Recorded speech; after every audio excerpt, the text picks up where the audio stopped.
The Strange Case of Dr. Jekyll and Mr. Hyde by Robert Louis Stevenson. Story of the Door. Mr. Utterson the lawyer was a man of a rugged countenance that was never lighted by a smile, cold, scanty, and embarrassed in discourse, backward in sentiment, lean, long, dusty, dreary, and yet somehow lovable. At friendly meetings, and when the wine was to his taste, something eminently human beaconed from his eye, something indeed which never found its way into his talk, but which spoke not only in these silent symbols of the after-dinner face, but more often and loudly in the acts of his life. He was austere with himself, drank gin when he was alone, to mortify a taste for vintages, and though he enjoyed the theater, had not crossed the doors of one for 20 years. But he had an approved tolerance for others, sometimes wondering, almost with envy, at the high pressure of spirits involved in their misdeeds, and in any extremity inclined to help rather than to reprove. "I incline to Cain's heresy," he used to say quaintly. "I let my brother go to the devil in his own way." In this character, it was frequently his fortune to be the last reputable acquaintance and the last good influence in the lives of downgoing men. And to such as these, so long as they came about his chambers, he never marked a shade of change in his demeanor. No doubt the feat was easy to Mr. Utterson, for he was undemonstrative at the best, and even his friendship seemed to be founded in a similar catholicity of good nature. It is the mark of a modest man to accept his friendly circle ready-made from the hands of opportunity, and that was the lawyer's way. His friends were those of his own blood, or those whom he had known the longest. His affections, like ivy, were the growth of time. They implied no aptness in the object. Hence, no doubt the bond that united him to Mr. Gall, Richard Enfield, his distant kinsman, the well-known man about town. It was a nut to crack for many what these two could see in each other, or what subject they could find in common.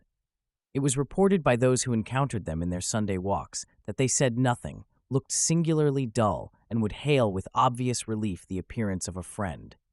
For all that, the two men put the greatest store by these excursions, counted them the chief jewel of each week, and not only set aside occasions of pleasure, but even resisted the calls of business, that they might enjoy them uninterrupted.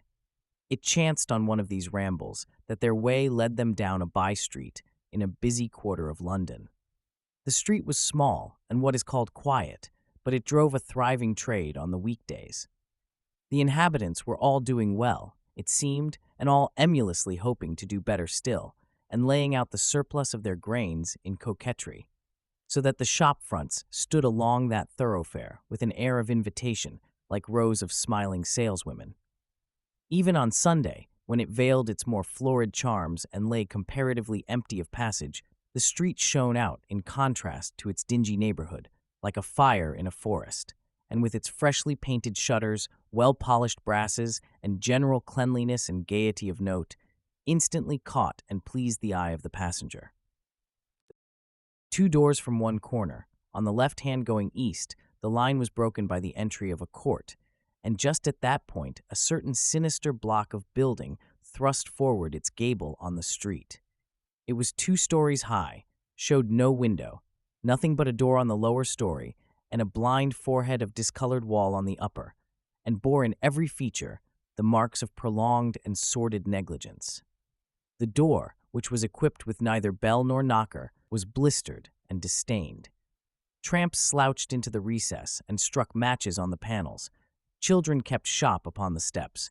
The schoolboy had tried his knife on the moldings, and for close on a generation, no one had appeared to drive away these random visitors or to repair their ravages.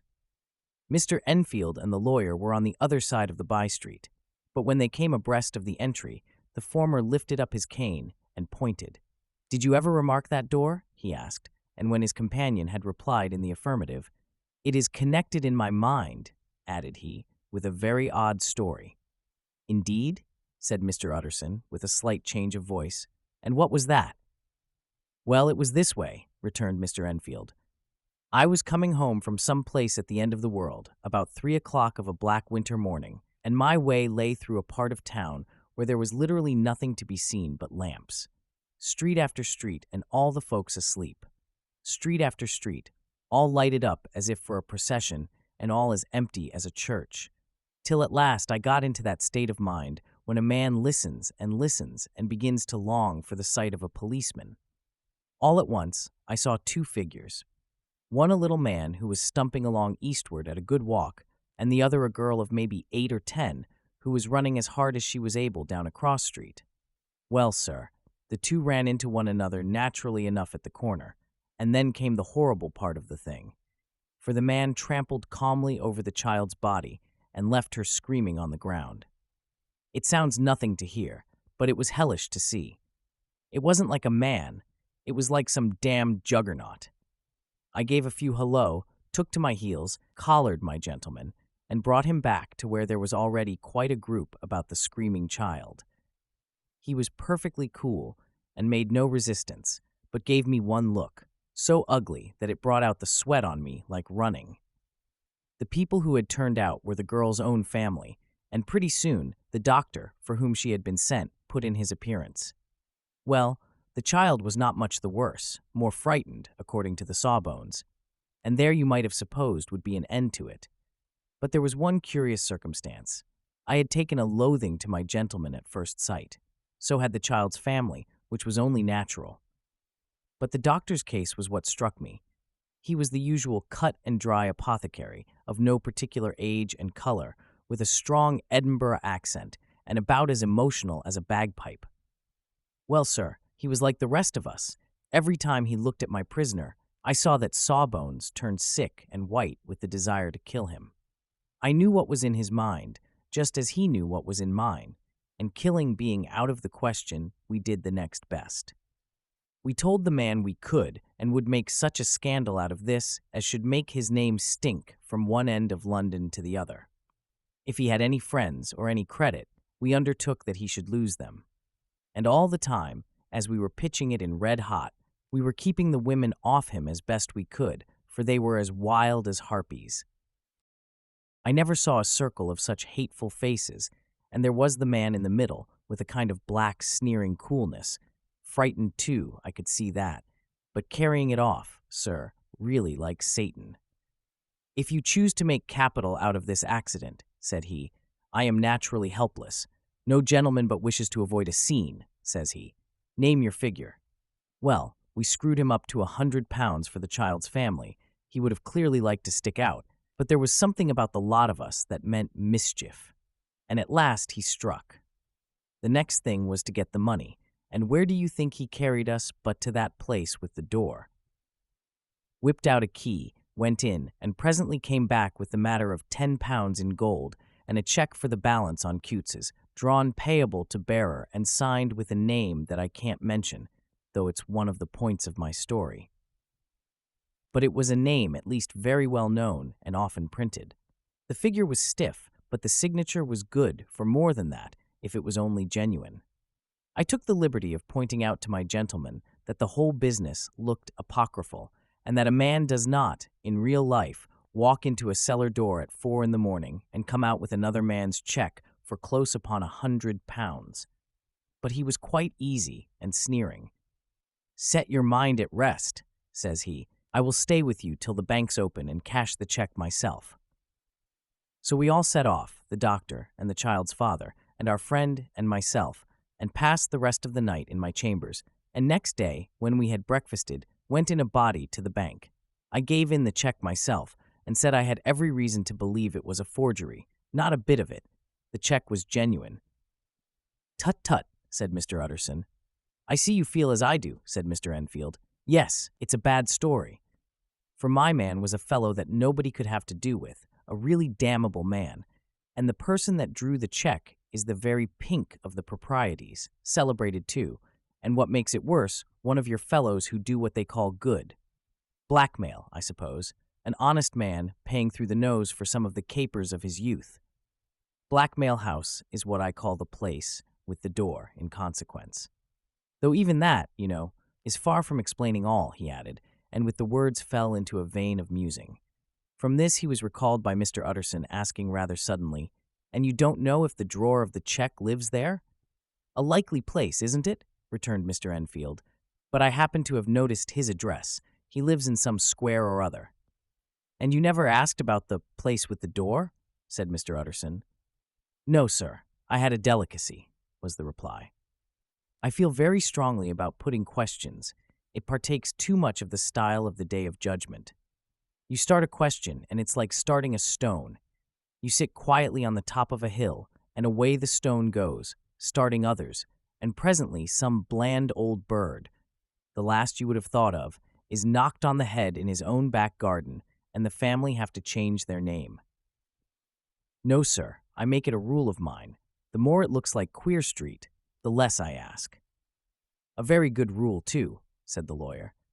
But I have studied the place for myself, continued Mr. Enfield. It seems scarcely a house. There is no other door, and nobody goes in or out of that one, but, once in a great while, the gentleman of my adventure.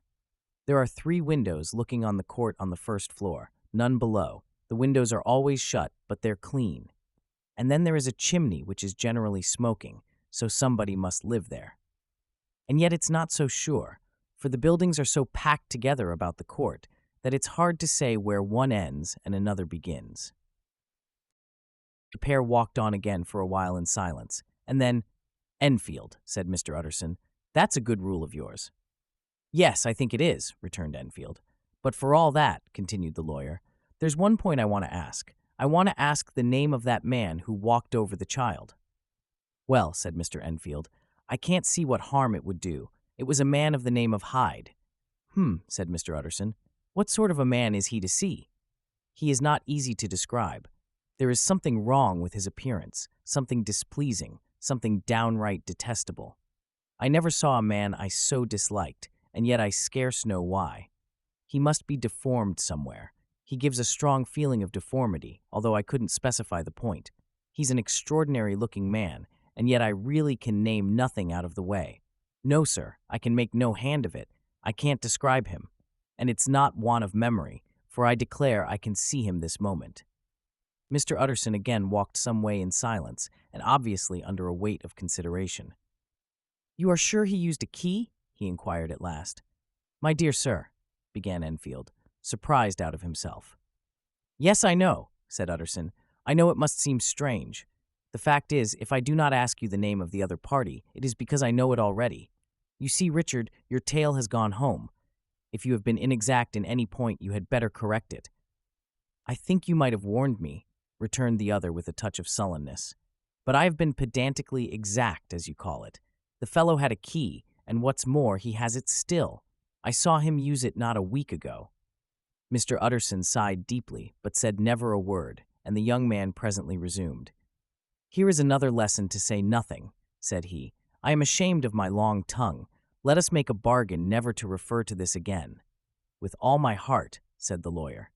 "I shake hands on that, Richard." That evening, Mr. Utterson came home to his bachelor house in somber spirits and sat down to dinner without relish.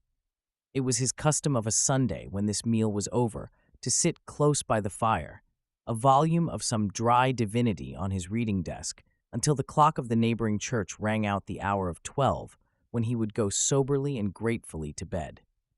On this night, however, as soon as the cloth was taken away, he took up a candle and went into his business room. There he opened his safe, took from the most private part of it a document endorsed on the envelope as Dr. Jekyll's will, and sat down with a clouded brow to study its contents. The will was holograph, for Mr. Utterson, though he took charge of it now that it was made, had refused to lend the least assistance in the making of it.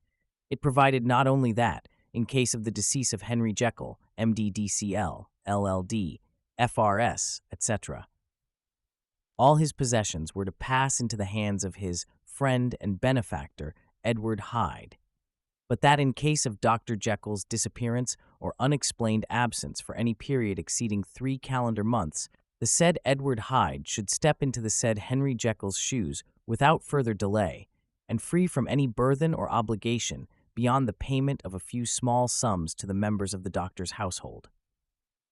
This document had long been the lawyer's eyesore. It offended him both as a lawyer and as a lover of the sane and customary sides of life, to whom the fanciful was the immodest. And hitherto it was his ignorance of Mr. Hyde that had swelled his indignation. Now, by a sudden turn, it was his knowledge. It was already bad enough when the name was but a name of which he could learn no more. It was worse when it began to be clothed upon with detestable attributes, and out of the shifting, insubstantial mists that had so long baffled his eye, there leaped up the sudden, definite presentment of a fiend. "I thought it was madness," he said, as he replaced the obnoxious paper in the safe, "and now I begin to fear it is disgrace." With that, he blew out his candle, put on a greatcoat, and set forth in the direction of Cavendish Square, that citadel of medicine, where his friend, the great Dr. Lanyon, had his house and received his crowding patients. If anyone knows, it will be Lanyon, he had thought. The solemn butler knew and welcomed him. He was subjected to no stage of delay, but ushered direct from the door to the dining room where Dr. Lanyon sat alone over his wine. This was a hearty, healthy, dapper, red-faced gentleman with a shock of hair prematurely white and a boisterous and decided manner. At sight of Mr. Utterson, he sprang up from his chair and welcomed him with both hands. The geniality, as was the way of the man, was somewhat theatrical to the eye, but it reposed on genuine feeling. For these two were old friends, old mates both at school and college, both thorough respecters of themselves and of each other, and what does not always follow, men who thoroughly enjoyed each other's company. After a little rambling talk, the lawyer led up to the subject which so disagreeably preoccupied his mind. "I suppose, Lanyon," said he, "you and I must be the two oldest friends that Henry Jekyll has?" "I wish the friends were younger," chuckled Dr. Lanyon, "but I suppose we are, and what of that? I see little of him now." "Indeed," said Utterson, "I thought you had a bond of common interest."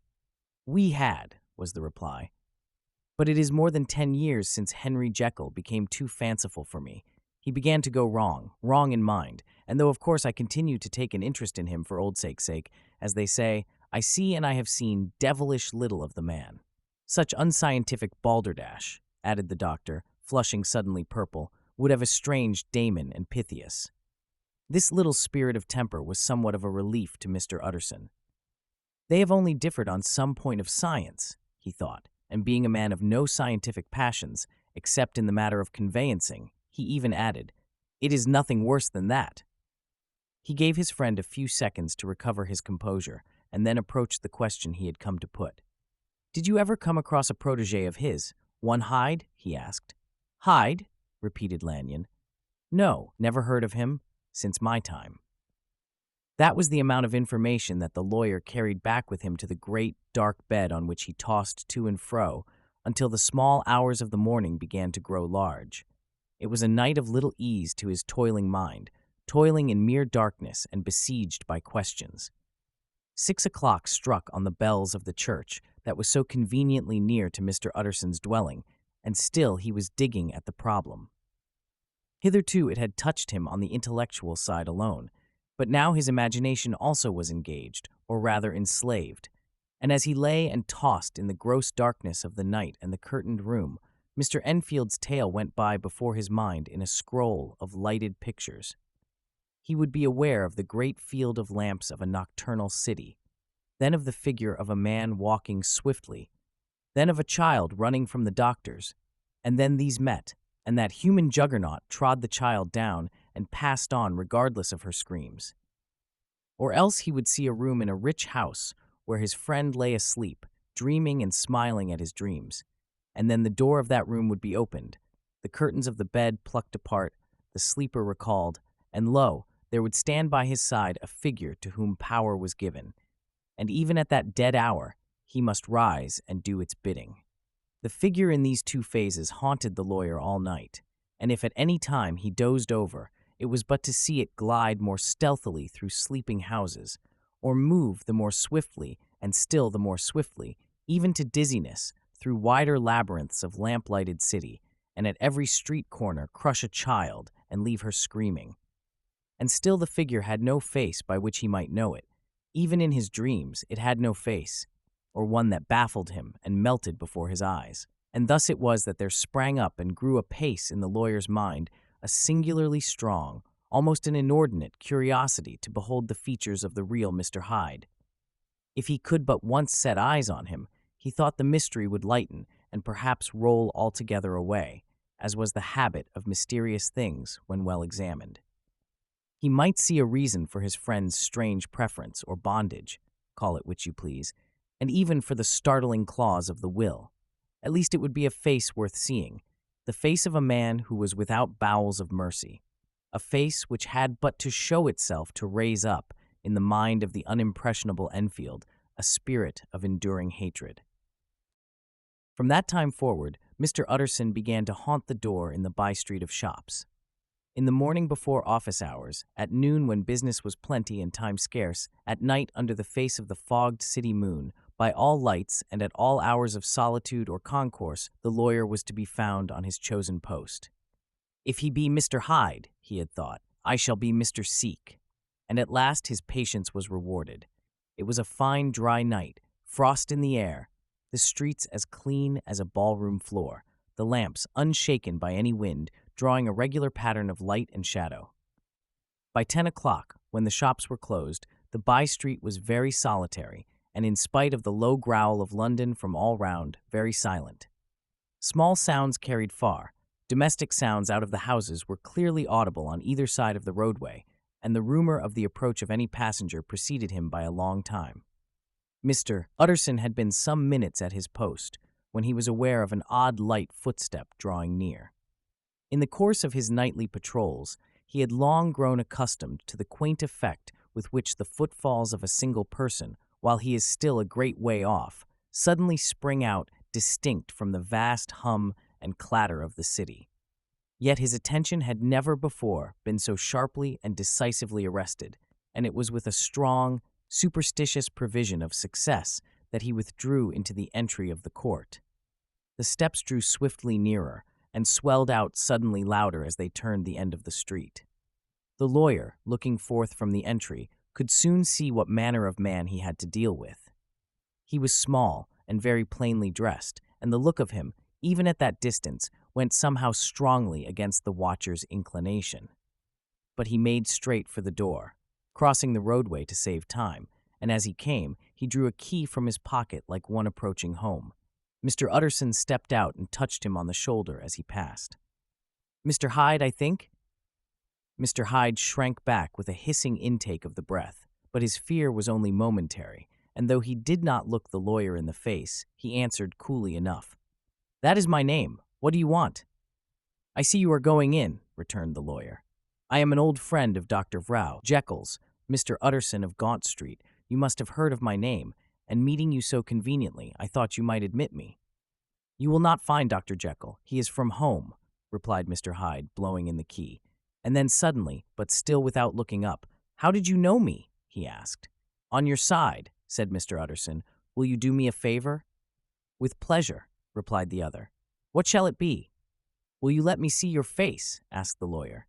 Mr. Rack. Hyde appeared to hesitate, and then, as if upon some sudden reflection, fronted about with an air of defiance, and the pair stared at each other pretty fixedly for a few seconds.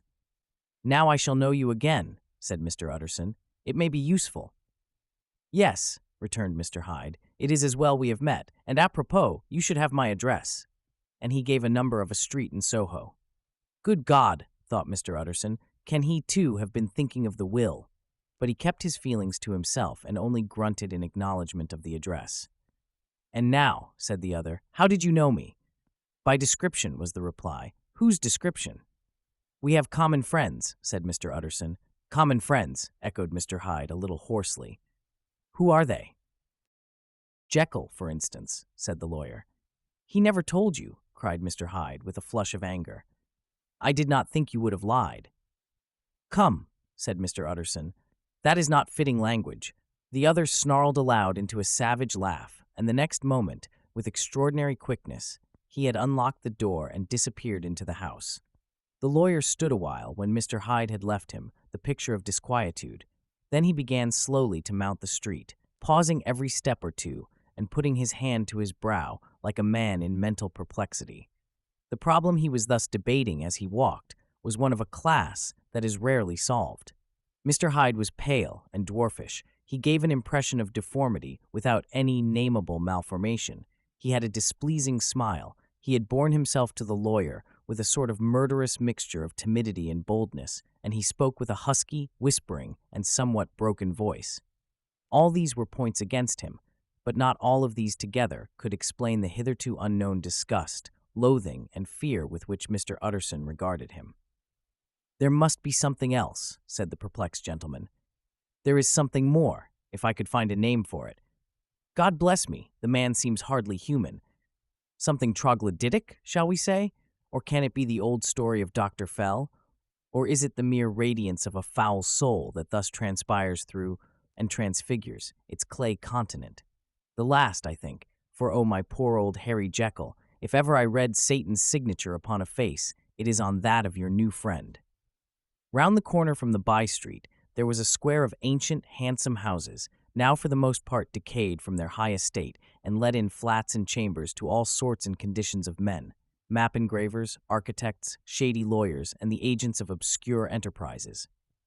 One house, however, second from the corner, was still occupied entire, and at the door of this, which wore a great air of wealth and comfort, though it was now plunged in darkness except for the fanlight, Mr. Utterson stopped and knocked. A well-dressed, elderly servant opened the door. "Is Dr. Jekyll at home, Poole?" asked the lawyer. "I will see, Mr. Utterson," said Poole, admitting the visitor as he spoke, into a large, low-roofed, comfortable hall paved with flags, warmed, after the fashion of a country house, by a bright, open fire, and furnished with costly cabinets of oak. "Will you wait here by the fire, sir? Or shall I give you a light in the dining room?" "Here, thank you," said the lawyer, and he drew near and leaned on the tall fender. This hall, in which he was now left alone, was a pet fancy of his friend the doctor's, and Utterson himself was wont to speak of it as the pleasantest room in London. But tonight there was a shudder in his blood. The face of Hyde sat heavy on his memory.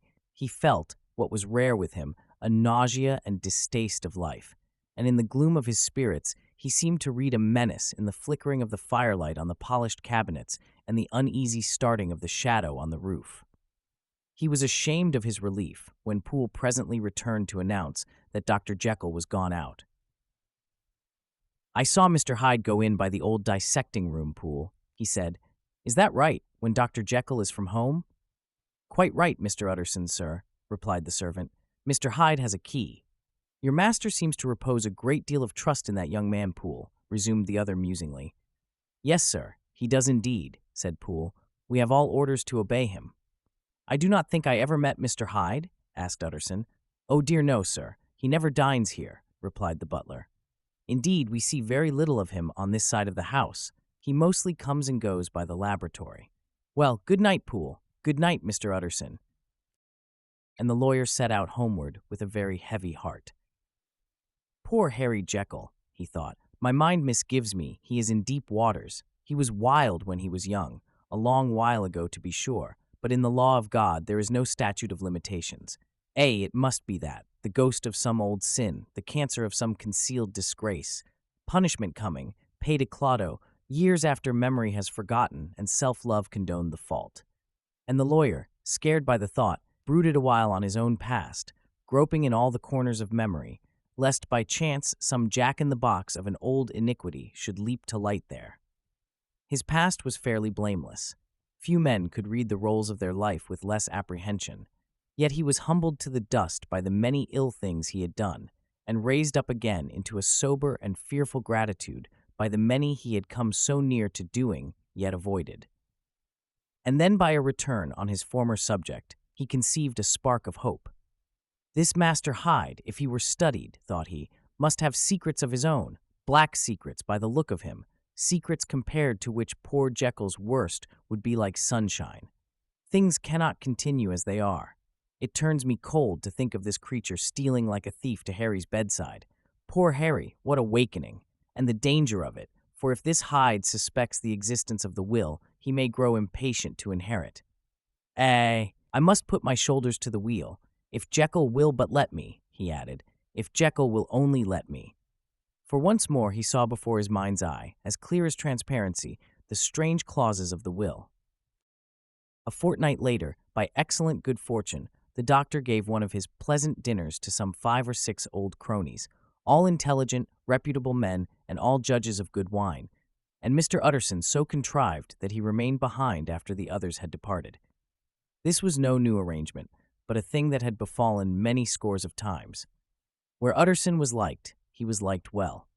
Hosts loved to detain the dry lawyer. When the light-hearted and loose-tongued had already their foot on the threshold, they liked to sit a while in his unobtrusive company, practicing for solitude, sobering their minds in the man's rich silence after the expense and strain of gaiety. To this rule, Dr. Jekyll was no exception, and as he now sat on the opposite side of the fire, a large, well-made, smooth-faced man of 50, with something of a slyish cast perhaps, but every mark of capacity and kindness, you could see by his looks that he cherished for Mr. Utterson a sincere and warm affection. "I have been wanting to speak to you, Jekyll," began the latter. "You know that will of yours?" A close observer might have gathered that the topic was distasteful, but the doctor carried it off gaily. "My poor Utterson," said he, "you are unfortunate in such a client. I never saw a man so distressed as you were by my will, unless it were that hidebound pedant, Lanyon, at what he called my scientific heresies. Oh, I know he's a good fellow, you needn't frown, an excellent fellow, and I always mean to see more of him, but a hidebound pedant for all that, an ignorant, blatant pedant. I was never more disappointed in any man than Lanyon." "You know I never approved of it," pursued Utterson, ruthlessly disregarding the fresh topic. "My will?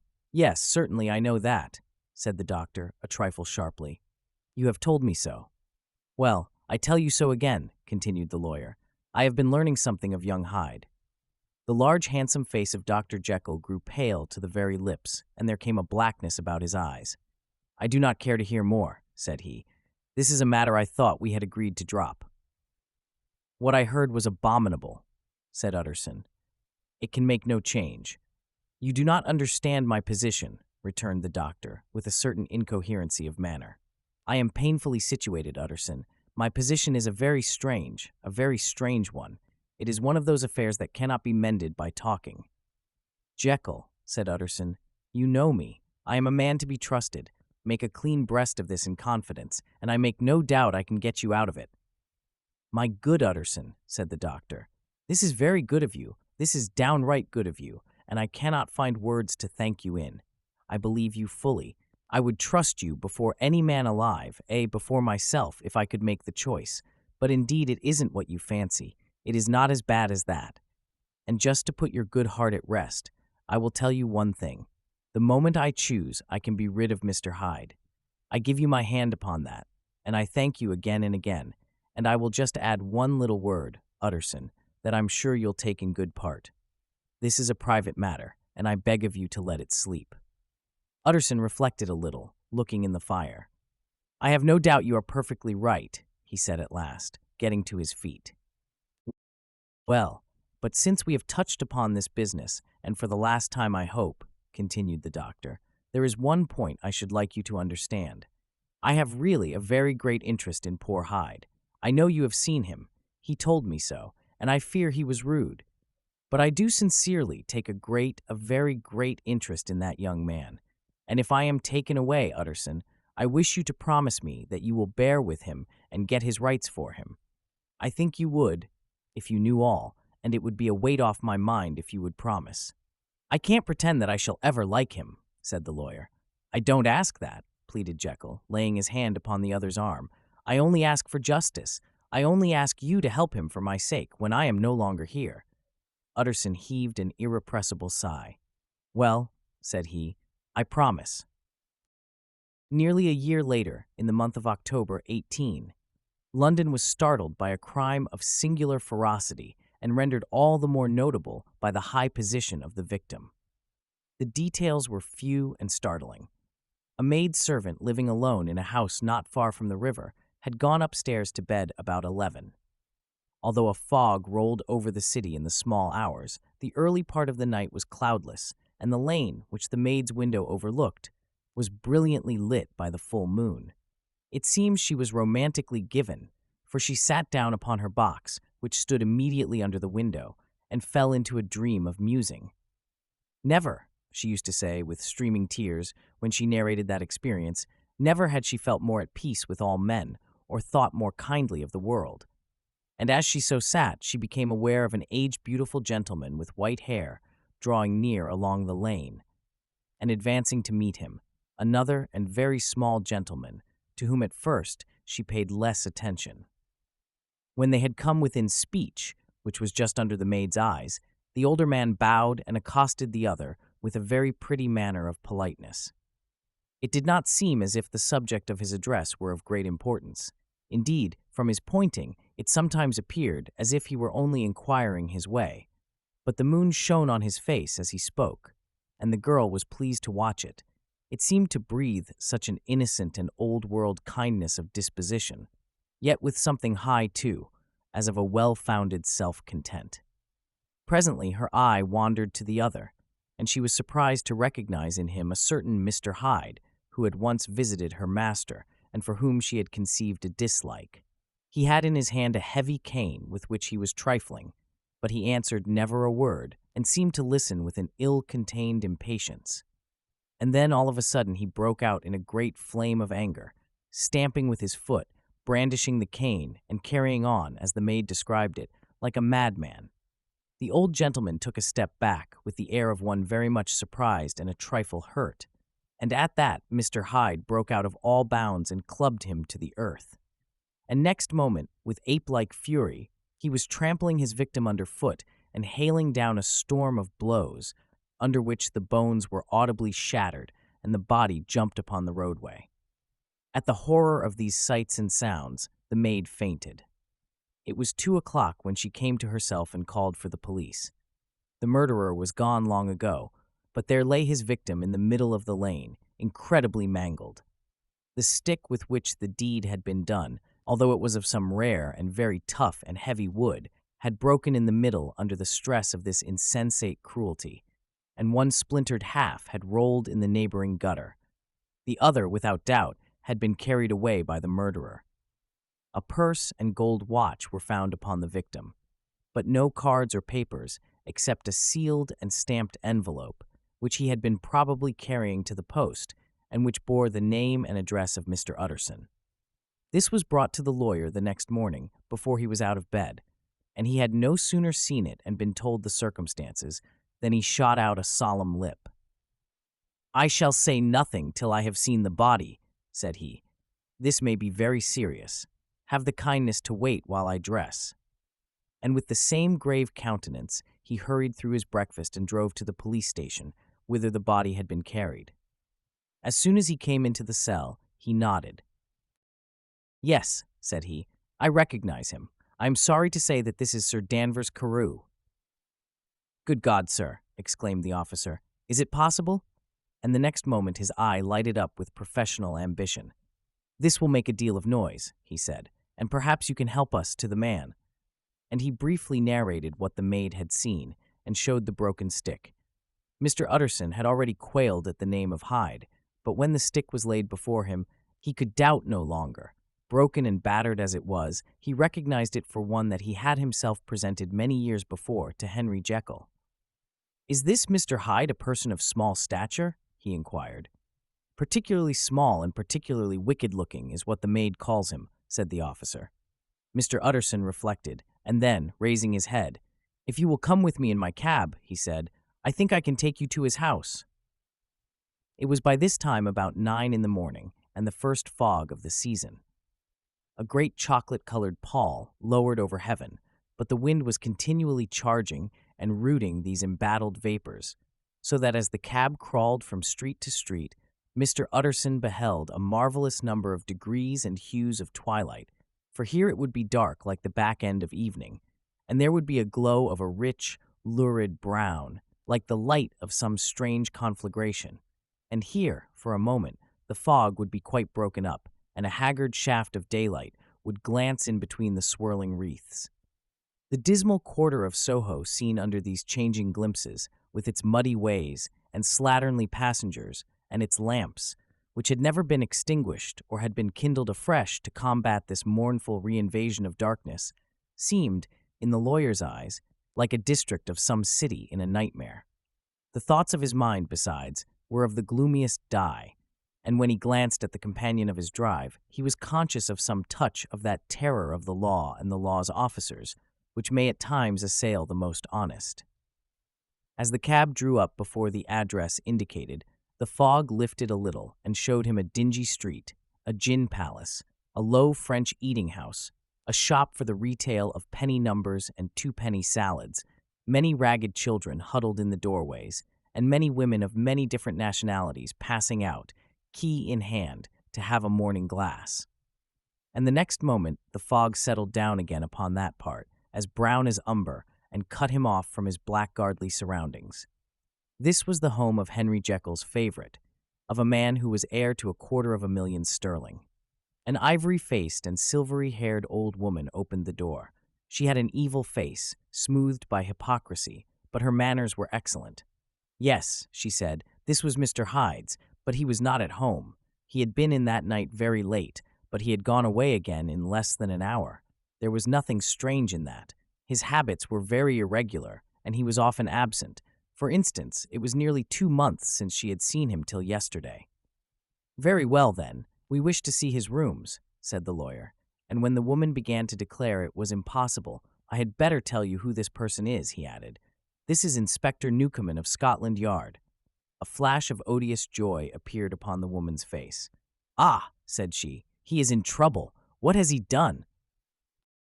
Mr. Utterson and the inspector exchanged glances. He don't seem a very popular character, observed the latter.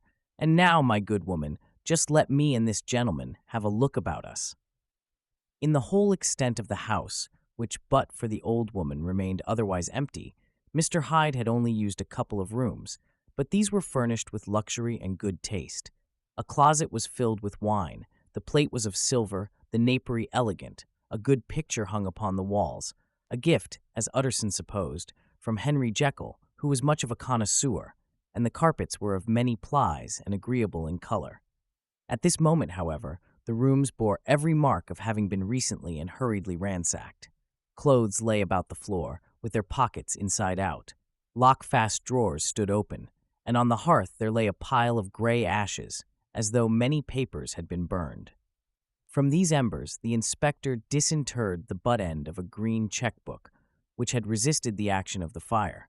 The other half of the stick was found behind the door, and as this clinched his suspicions, the officer declared himself delighted. A visit to the bank, where several £1,000s were found to be lying to the murderer's credit, completed his gratification. You may depend upon it, sir, he told Mr. Utterson. I have him in my hand. He must have lost his head, or he never would have left the stick, or, above all, burned the checkbook. Why, money's life to the man. We have nothing to do but wait for him at the bank and get out the handbills. This last, however, was not so easy of accomplishment, for Mr. Hyde had numbered few familiars. Even the master of the servant-maid had only seen him twice. His family could nowhere be traced. He had never been photographed, and the few who could describe him differed widely, as common observers will. Only on one point were they agreed, and that was the haunting sense of unexpressed deformity with which the fugitive impressed his beholders. The letter was written in an odd, upright hand and signed Edward Hyde, and it signified, briefly enough, that the writer's benefactor, Dr. Jekyll, whom he had long so unworthily repaid for 1,000 generosities, need labor under no alarm for his safety, as he had means of escape on which he placed a sure dependence. The lawyer liked this letter well enough. It put a better color on the intimacy than he had looked for, and he blamed himself for some of his past suspicions. "Have you the envelope?" he asked. "I burned it," replied Jekyll, "before I thought what I was about, but it bore no postmark. The note was handed in." "Shall I keep this and sleep upon it?" asked Utterson. "I wish you to judge for me entirely," was the reply. "I have lost confidence in myself." "Well, I shall consider," returned the lawyer.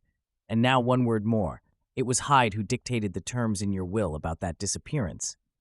The doctor seemed seized with a qualm of faintness. He shut his mouth tight and nodded. "I knew it," said Utterson. "He meant to murder you. You had a fine escape." "I have had what is far more to the purpose," returned the doctor solemnly. "I have had a lesson. Oh God, Utterson, what a lesson I have had!" And he covered his face for a moment with his hands. On his way out, the lawyer stopped and had a word or two with Poole. "By the by," said he, "there was a letter handed in today. What was the messenger like?" But Poole was positive nothing had come except by post, and only circulars by that, he added. This news sent off the visitor with his fears renewed. Plainly the letter had come by the laboratory door. Possibly, indeed, it had been written in the cabinet, and if that were so, it must be differently judged and handled with the more caution. The newsboys, as he went, were crying themselves hoarse along the footways. Special edition. Shocking murder of an MP. That was the funeral oration of one friend and client, and he could not help a certain apprehension lest the good name of another should be sucked down in the eddy of the scandal. It was, at least, a ticklish decision that he had to make, and self-reliant as he was by habit, he began to cherish a longing for advice. It was not to be had directly, but perhaps, he thought, it might be fished for.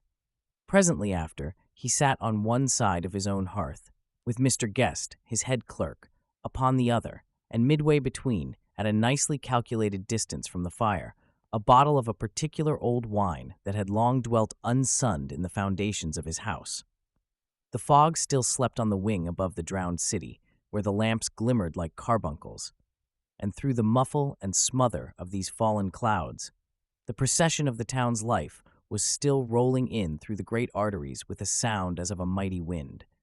But the room was gay with firelight. In the bottle the acids were long ago resolved. The imperial dye had softened with time, as the color grows richer in stained windows, and the glow of hot autumn afternoons on hillside vineyards was ready to be set free and to disperse the fogs of London. Insensibly, the lawyer melted. There was no man from whom he kept fewer secrets than Mr. Guest, and he was not always sure that he kept as many as he meant. Guest had often been on business to the doctors. He knew Poole.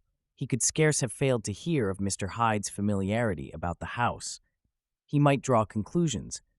Was it not as well, then, that he should see a letter which put that mystery to right? And above all, since Guest, being a great student and critic of handwriting, would consider the step natural and obliging. The clerk, besides, was a man of counsel. He could scarce read so strange a document without dropping a remark, and by that remark Mr. Utterson might shape his future course. "This is a sad business about Sir Danvers," he said. "Yes, sir, indeed. It has elicited a great deal of public feeling," returned Guest. "The man, of course, was mad." "I should like to hear your views on that," replied Utterson. "I have a document here in his handwriting. It is between ourselves, for I scarce know what to do about it. It is an ugly business at the best. But there it is, quite in your way, a murderer's autograph." Guest's eyes brightened, and he sat down at once and studied it with passion. "No, sir," he said, "not mad, but it is an odd hand." "And by all accounts a very odd writer," added the lawyer. Just then the servant entered with a note. "Is that from Dr. Jekyll, sir?" inquired the clerk. "I thought I knew the writing. Anything private, Mr. Utterson?" "Only an invitation to dinner. Why? Do you want to see it?" "One moment. I thank you, sir." And the clerk laid the 2 sheets of paper alongside and sedulously compared their contents. "Thank you, sir," he said at last, returning both. "It's a very interesting autograph." There was a pause, during which Mr. Utterson struggled with himself. "Why did you compare them, Guest?" he inquired suddenly. "Well, sir," returned the clerk, "there's a rather singular resemblance. The 2 hands are in many points identical, only differently sloped." "Rather quaint," said Utterson. "It is, as you say, rather quaint," returned Guest. "I wouldn't speak of this note, you know," said the master. "No, sir," said the clerk, "I understand." But no sooner was Mr. Utterson alone that night than he locked the note into his safe, where it reposed from that time forward. "What," he thought, "Henry Jekyll forged for a murderer," and his blood ran cold in his veins. Time ran on. Thousands of pounds were offered in reward, for the death of Sir Danvers was resented as a public injury. But Mr. Hyde had disappeared out of the ken of the police as though he had never existed. Much of his past was unearthed, indeed, and all disreputable. Tales came out of the man's cruelty, at once so callous and violent, of his vile life, of his strange associates, of the hatred that seemed to have surrounded his career, but of his present whereabouts, not a whisper. From the time he had left the house in Soho on the morning of the murder, he was simply blotted out, and gradually, as time drew on, Mr. Utterson began to recover from the hotness of his alarm and to grow more at quiet with himself. The death of Sir Danvers was, to his way of thinking, more than paid for by the disappearance of Mr. Hyde. Now that that evil influence had been withdrawn, a new life began for Dr. Jekyll. He came out of his seclusion, renewed relations with his friends, became once more their familiar guest and entertainer. And whilst he had always been known for charities, he was now no less distinguished for religion. He was busy, he was much in the open air, he did good. His face seemed to open and brighten as if with an inward consciousness of service, and for more than 2 months the doctor was at peace. On the 8th of January, Utterson had dined at the doctor's with a small party. Lanyon had been there, and the face of the host had looked from one to the other as in the old days when the trio were inseparable friends. On the 12th, and again on the 14th, the door was shut against the lawyer. The doctor was confined to the house, Poole said, and saw no one. On the 15th, he tried again and was again refused, and having now been used for the last 2 months to see his friend almost daily, he found this return of solitude to weigh upon his spirits. The 5th night he had in guest to dine with him, and the 6th he betook himself to Dr. Lanyon's. There at least he was not denied admittance, but when he came in, he was shocked at the change which had taken place in the doctor's appearance. He had his death warrant written legibly upon his face. The rosy man had grown pale, his flesh had fallen away, he was visibly balder and older. And yet it was not so much these tokens of a swift physical decay that arrested the lawyer's notice, as a look in the eye and quality of manner that seemed to testify to some deep-seated terror of the mind. It was unlikely that the doctor should fear death, and yet that was what Utterson was tempted to suspect. Yes, he thought, he is a doctor. He must know his own state and that his days are counted, and the knowledge is more than he can bear. And yet when Utterson remarked on his ill looks, it was with an air of great firmness that Lanyon declared himself a doomed man. "I have had a shock," he said, "and I shall never recover. It is a question of weeks. Well, life has been pleasant. I liked it. Yes, sir, I used to like it. I sometimes think if we knew all, we should be more glad to get away." "Jekyll is ill, too," observed Utterson. "Have you seen him?" But Lanyon's face changed, and he held up a trembling hand. "I wish to see or hear no more of Dr. Jekyll," he said in a loud, unsteady voice. "I am quite done with that person, and I beg that you will spare me any allusion to one whom I regard as dead." "Tut, tut," said Mr. Utterson, and then after a considerable pause, "Can't I do anything?" he inquired. "We are 3 very old friends, Lanyon. We shall not live to make others." "Nothing can be done," returned Lanyon. "Ask himself." "He will not see me," said the lawyer. "I am not surprised at that," was the reply. "Some day, Utterson, after I am dead, you may perhaps come to learn the right and wrong of this. I cannot tell you, and in the meantime, if you can sit and talk with me of other things, for God's sake, stay and do so. But if you cannot keep clear of this accursed topic, then in God's name, go, for I cannot bear it." As soon as he got home, Utterson sat down and wrote to Jekyll, complaining of his exclusion from the house and asking the cause of this unhappy break with Lanyon, and the next day brought him a long answer, often very pathetically worded and sometimes darkly mysterious in drift. The quarrel with Lanyon was incurable. "I do not blame our old friend," Jekyll wrote, "but I share his view that we must never meet. I mean from henceforth to lead a life of extreme seclusion. You must not be surprised, nor must you doubt my friendship, if my door is often shut even to you. You must suffer me to go my own dark way. I have brought on myself a punishment and a danger that I cannot name. If I am the chief of sinners, I am the chief of sufferers also. I could not think that this earth contained a place for sufferings and terrors so unmanning, and you can do but one thing, Utterson, to lighten this destiny, and that is to respect my silence." Utterson was amazed. The dark influence of Hyde had been withdrawn. The doctor had returned to his old tasks and amities.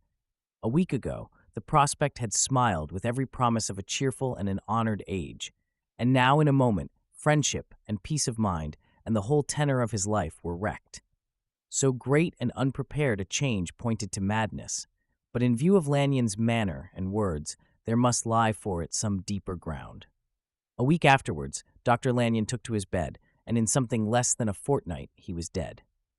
The night after the funeral, at which he had been sadly affected, Utterson locked the door of his business room, and sitting there by the light of a melancholy candle, drew out, and set before him an envelope addressed by the hand and sealed with the seal of his dead friend. Private, for the hands of G.J. Utterson alone, and in case of his predecease to be destroyed unread. So it was emphatically superscribed, and the lawyer dreaded to behold the contents. I have buried one friend today, he thought. What if this should cost me another? And then he condemned the fear as a disloyalty and broke the seal. Within there was another enclosure, likewise sealed, and marked upon the cover as not to be opened till the death or disappearance of Dr. Henry Jekyll. Utterson could not trust his eyes. Yes, it was disappearance. Here again, as in the mad will which he had long ago restored to its author, here again were the idea of a disappearance and the name of Henry Jekyll bracketed. But in the will, that idea had sprung from the sinister suggestion of the man Hyde. It was set there with a purpose all too plain and horrible. Written by the hand of Lanyon, what should it mean? A great curiosity came on the trustee to disregard the prohibition and dive at once to the bottom of these mysteries. But professional honor and faith to his dead friend were stringent obligations, and the packet slept in the inmost corner of his private safe. It is one thing to mortify curiosity, another to conquer it, and it may be doubted if, from that day forth, Utterson desired the society of his surviving friend with the same eagerness. He thought of him kindly, but his thoughts were disquieted and fearful. He went to call indeed, but he was perhaps relieved to be denied admittance. Perhaps, in his heart, he preferred to speak with Poole upon the doorstep and surrounded by the air and sounds of the open city, rather than to be admitted into that house of voluntary bondage and to sit and speak with its inscrutable recluse. Poole had, indeed, no very pleasant news to communicate. The doctor, it appeared, now more than ever confined himself to the cabinet over the laboratory, where he would sometimes even sleep. He was out of spirits. He had grown very silent. He did not read. It seemed as if he had something on his mind. Utterson became so used to the unvarying character of these reports that he fell off little by little in the frequency of his visits. It chanced on Sunday, when Mr. Utterson was on his usual walk with Mr. Enfield, that their way lay once again through the by-street, and that when they came in front of the door, both stopped to gaze on it. "Well," said Enfield, "that story's at an end at least. We shall never see more of Mr. Hyde." "I hope not," said Utterson. "Did I ever tell you that I once saw him and shared your feeling of repulsion?" "It was impossible to do the one without the other," returned Enfield. "And by the way, what an ass you must have thought me not to know that this was a back way to Dr. Jekyll's. It was partly your own fault that I found it out, even when I did." "So you found it out, did you?" said Utterson. "But if that be so, we may step into the court and take a look at the windows. To tell you the truth, I am uneasy about poor Jekyll, and even outside, I feel as if the presence of a friend might do him good." The court was very cool and a little damp, and full of premature twilight, although the sky, high up overhead, was still bright with sunset. The middle one of the three windows was halfway open, and sitting close beside it, taking the air with an infinite sadness of mien, like some disconsolate prisoner, Utterson saw Dr. Jekyll. "What, Jekyll?" he cried. "I trust you are better." "I am very low, Utterson," replied the doctor drearily. "Very low. It will not last long, thank God." "You stay too much indoors," said the lawyer. "You should be out, whipping up the circulation like Mr. Enfield and me. This is my cousin, Mr. Enfield, Dr. Jekyll. Come now, get your hat and take a quick turn with us." "You are very good," sighed the other. "I should like to very much, but no, it is quite impossible, I dare not. But indeed, Utterson, I am very glad to see you. This is really a great pleasure. I would ask you and Mr. Enfield up, but the place is really not fit." "Why, then," said the lawyer, good-naturedly, "the best thing we can do is to stay down here and speak with you from where we are." "That is just what I was about to venture to propose," returned the doctor with a smile. But the words were hardly uttered before the smile was struck out of his face and succeeded by an expression of such abject terror and despair as froze the very blood of the two gentlemen below. They saw it but for a glimpse, for the window was instantly thrust down. But that glimpse had been sufficient, and they turned and left the court without a word. In silence, too, they traversed the by-street, and it was not until they had come into a neighboring thoroughfare, where even upon a Sunday there were still some stirrings of life, that Mr. Utterson at last turned and looked at his companion. They were both pale, and there was an answering horror in their eyes. "God forgive us! God forgive us!" said Mr. Utterson. But Mr. Enfield only nodded his head very seriously and walked on once more in silence. It chanced on Sunday, when Mr. Utterson was on his usual walk with Mr. Enfield, that their way lay once again through the by-street, and that when they came in front of the door, both stopped to gaze on it. "Well," said Enfield, "that story's at an end at least. We shall never see more of Mr. Hyde." "I hope not," said Utterson. "Did I ever tell you that I once saw him and shared your feeling of repulsion?" "It was impossible to do the one without the other," returned Enfield. "And by the way, what an ass you must have thought me, not to know that this was a back way to Dr. Jekyll's. It was partly your own fault that I found it out, even when I did." "So you found it out, did you?" said Utterson. "But if that be so, we may step into the court and take a look at the windows. To tell you the truth, I am uneasy about poor Jekyll, and even outside, I feel as if the presence of a friend might do him good." The court was very cool and a little damp, and full of premature twilight, although the sky, high up overhead, was still bright with sunset. The middle one of the three windows was halfway open, and sitting close beside it, taking the air with an infinite sadness of mien, like some disconsolate prisoner, Utterson saw Dr. Jekyll. "What, Jekyll?" he cried. "I trust you are better." "I am very low, Utterson," replied the doctor drearily. "Very low. It will not last long, thank God." "You stay too much indoors," said the lawyer. "You should be out, whipping up the circulation like Mr. Enfield and me. This is my cousin, Mr. Enfield, Dr. Jekyll. Come now, get your hat and take a quick turn with us." "You are very good," sighed the other. "I should like to very much, but no, it is quite impossible. I dare not. But indeed, Utterson, I am very glad to see you. This is really a great pleasure. I would ask you and Mr. Enfield up, but the place is really not fit." "Why then," said the lawyer, good-naturedly, "the best thing we can do is to stay down here and speak with you from where we are." "That is just what I was about to venture to propose," returned the doctor with a smile. But the words were hardly uttered before the smile was struck out of his face and succeeded by an expression of such abject terror and despair as froze the very blood of the two gentlemen below. They saw it, but for a glimpse, for the window was instantly thrust down. But that glimpse had been sufficient, and they turned and left the court without a word. In silence, too, they traversed the by-street, and it was not until they had come into a neighboring thoroughfare, where even upon a Sunday there were still some stirrings of life, that Mr. Utterson at last turned and looked at his companion. They were both pale, and there was an answering horror in their eyes. "God forgive us! God forgive us!" said Mr. Utterson. But Mr. Enfield only nodded his head very seriously and walked on once more in silence. Mr. Utterson was sitting by his fireside one evening after dinner, when he was surprised to receive a visit from Poole.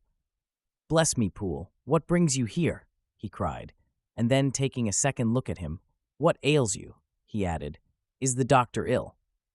"Mr. Utterson," said the man, "there is something wrong." "Take a seat, and here is a glass of wine for you," said the lawyer. "Now, take your time and tell me plainly what you want." "You know the doctor's ways, sir," replied Poole, "and how he shuts himself up. Well, he's shut up again in the cabinet, and I don't like it, sir. I wish I may die if I like it. Mr. Utterson, sir, I'm afraid." "Now, my good man," said the lawyer, "be explicit. What are you afraid of?"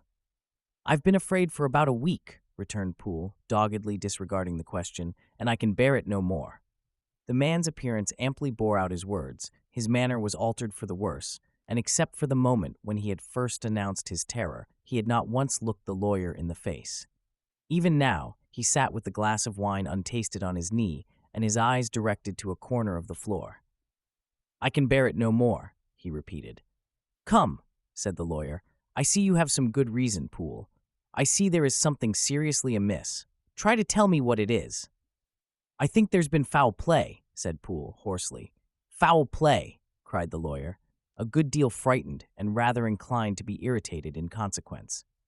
"What foul play? What does the man mean?" "I daren't say, sir," was the answer. "But will you come along with me and see for yourself?" Mr. Utterson's only answer was to rise and get his hat and greatcoat, but he observed with wonder the greatness of the relief that appeared upon the butler's face, and perhaps with no less, that the wine was still untasted when he set it down to follow. It was a wild, cold, seasonable night of March, with a pale moon lying on her back as though the wind had tilted her, and flying wrack of the most diaphanous and lawny texture. The wind made talking difficult and flecked the blood into the face. It seemed to have swept the streets unusually bare of passengers besides, for Mr. Utterson thought he had never seen that part of London so deserted. He could have wished it otherwise. Never in his life had he been conscious of so sharp a wish to see and touch his fellow creatures, for struggle as he might, there was borne in upon his mind a crushing anticipation of calamity. The square, when they got there, was full of wind and dust, and the thin trees in the garden were lashing themselves along the railing.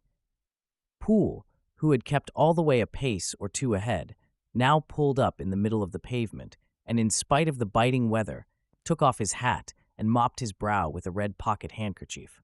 But for all the hurry of his coming, these were not the dews of exertion that he wiped away, but the moisture of some strangling anguish, for his face was white and his voice, when he spoke, harsh and broken. "Well, sir," he said, "here we are, and God grant there be nothing wrong." "Amen, Poole," said the lawyer. Thereupon the servant knocked in a very guarded manner. The door was opened on the chain, and a voice asked from within, "Is that you, Poole?" "It's all right," said Poole. "Open the door." The hall, when they entered it, was brightly lighted up. The fire was built high, and about the hearth the whole of the servants, men and women, stood huddled together like a flock of sheep. At the sight of Mr. Utterson, the housemaid broke into hysterical whimpering, and the cook, crying out, "Bless God, it's Mr. Utterson," ran forward as if to take him in her arms. What, are you all here?" said the lawyer peevishly. "Very irregular, very unseemly. Your master would be far from pleased." "They're all afraid," said Poole. Blank silence followed, no one protesting. Only the maid lifted her voice and now wept loudly. "Hold your tongue," Poole said to her, with a ferocity of accent that testified to his own jangled nerves. And indeed, when the girl had so suddenly raised the note of her lamentation, they had all started and turned towards the inner door with faces of dreadful expectation. "And now," continued the butler, addressing the knife boy, "reach me a candle, and we'll get this through hands at once." And then he begged Mr. Utterson to follow him, and led the way to the back garden. "Now, sir," said he, "you come as gently as you can. I want you to hear, and I don't want you to be heard. And see here, sir, if by any chance he was to ask you in, don't go." Mr. Utterson's nerves at this unlooked-for termination gave a jerk that nearly threw him from his balance. But he recollected his courage and followed the butler into the laboratory building through the surgical theater, with its lumber of crates and bottles, to the foot of the stair. Here, Poole motioned him to stand on one side and listen, while he himself, setting down the candle and making a great and obvious call on his resolution, mounted the steps and knocked with a somewhat uncertain hand on the red baize of the cabinet door. "Mr. Utterson, sir, asking to see you," he called, and even as he did so, once more violently signed to the lawyer to give ear. A voice answered from within. "Tell him I cannot see anyone," it said complainingly. "Thank you, sir," said Poole, with a note of something like triumph in his voice, and taking up his candle, he led Mr. Utterson back across the yard and into the great kitchen, where the fire was out and the beetles were leaping on the floor. "Sir," he said, looking Mr. Utterson in the eyes, "was that my master's voice?" "It seems much changed," replied the lawyer, very pale, but giving look for look. "Changed? Well, yes, I think so," said the butler. "Have I been 20 years in this man's house to be deceived about his voice?" "No, sir. Master's made away with. He was made away with 8 days ago, when we heard him cry out upon the name of God. And who's in there instead of him, and why it stays there, is a thing that cries to heaven, Mr. Utterson." "This is a very strange tale, Poole. This is rather a wild tale, my man," said Mr. Utterson, biting his finger. "Suppose it were as you suppose, supposing Dr. Jekyll to have been, well, murdered. What could induce the murderer to stay? That won't hold water. It doesn't commend itself to reason." "Well, Mr. Utterson, you are a hard man to satisfy, but I'll do it yet, said Poole. All this last week, you must know, him or it, whatever it is that lives in that cabinet, has been crying night and day for some sort of medicine and cannot get it to his mind. It was sometimes his way, the master's that is, to write his orders on a sheet of paper and throw it on the stair. We've had nothing else this week back, nothing but papers and a closed door, and the very meals left there to be smuggled in when nobody was looking. Well, sir, every day, and twice and thrice in the same day, there have been orders and complaints, and I have been sent flying to all the wholesale chemists in town. Every time I brought the stuff back, there would be another paper telling me to return it, because it was not pure, and another order to a different firm. This drug is wanted bitter bad, sir, whatever for. Have you any of these papers? Asked Mr. Utterson. Poole felt in his pocket and handed out a crumpled note, which the lawyer, bending nearer to the candle, carefully examined. Its contents ran thus. Dr. Jekyll presents his compliments to Messrs. Maw. He assures them that their last sample is impure and quite useless for his present purpose. In the year 18, Dr. J purchased a somewhat large quantity from Messrs. M. He now begs them to search with most sedulous care, and should any of the same quality be left, forward it to him at once. Expense is no consideration. The importance of this to Dr. J can hardly be exaggerated. So far the letter had run composedly enough, but here, with a sudden splutter of the pen, the writer's emotion had broken loose. For God's sake, he added, find me some of the old. This is a strange note, said Mr. Utterson, and then sharply, how do you come to have it open?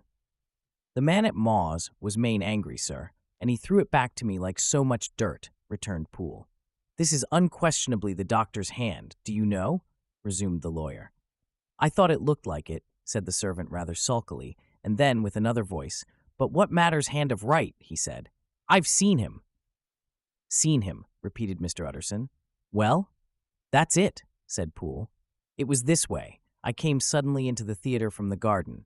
It seems he had slipped out to look for this drug or whatever it is, for the cabinet door was open, and there he was at the far end of the room, digging among the crates. He looked up when I came in, gave a kind of cry, and whipped upstairs into the cabinet. It was but for 1 minute that I saw him, but the hair stood upon my head like quills. Sir, if that was my master, why had he a mask upon his face? If it was my master, why did he cry out like a rat and run from me? I have served him long enough. And then... The man paused and passed his hand over his face. These are all very strange circumstances, said Mr. Utterson, but I think I begin to see daylight. Your master, Poole, is plainly seized with one of those maladies that both torture and deform the sufferer. Hence, for aught I know, the alteration of his voice. Hence the mask and the avoidance of his friends. Hence his eagerness to find this drug, by means of which the poor soul retains some hope of ultimate recovery. God grant that he be not deceived. There is my explanation. It is sad enough, Poole, and appalling to consider. But it is plain and natural, hangs well together, and delivers us from all exorbitant alarms. Sir, said the butler, turning to a sort of mottled pallor, that thing was not my master, and there's the truth. My master, here he looked round him and began to whisper, is a tall, fine build of a man, and this was more of a dwarf. Utterson attempted to protest. Oh, sir, cried Poole, do you think I do not know my master after 20 years? Do you think I do not know where his head comes to in the cabinet door, where I saw him every morning of my life? No, sir, that thing in the mask was never Dr. Jekyll. God knows what it was, but it was never Dr. Jekyll, and it is the belief of my heart that there was murder done. Poole, replied the lawyer, if you say that, it will become my duty to make certain. Much as I desire to spare your master's feelings, much as I am puzzled by this note which seems to prove him to be still alive, I shall consider it my duty to break in that door. Ah, Mr. Utterson, that's talking, cried the butler. And now comes the second question, resumed Utterson. Who is going to do it? Why, you and me, sir, was the undaunted reply. That's very well said, returned the lawyer, and whatever comes of it, I shall make it my business to see you are no loser. There is an axe in the theater, continued Poole, and you might take the kitchen poker for yourself. The lawyer took that rude but weighty instrument into his hand and balanced it. Do you know, Poole, he said, looking up, "that you and I are about to place ourselves in a position of some peril." "You may say so, sir, indeed," returned the butler. "It is well, then, that we should be frank," said the other. "We both think more than we have said. Let us make a clean breast. This masked figure that you saw, did you recognize it?" "Well, sir, it went so quick, and the creature was so doubled up that I could hardly swear to that," was the answer. "But if you mean, was it Mr. Hyde? Why, yes, I think it was. You see, it was much of the same bigness, and it had the same quick, light way with it. And then who else could have got in by the laboratory door?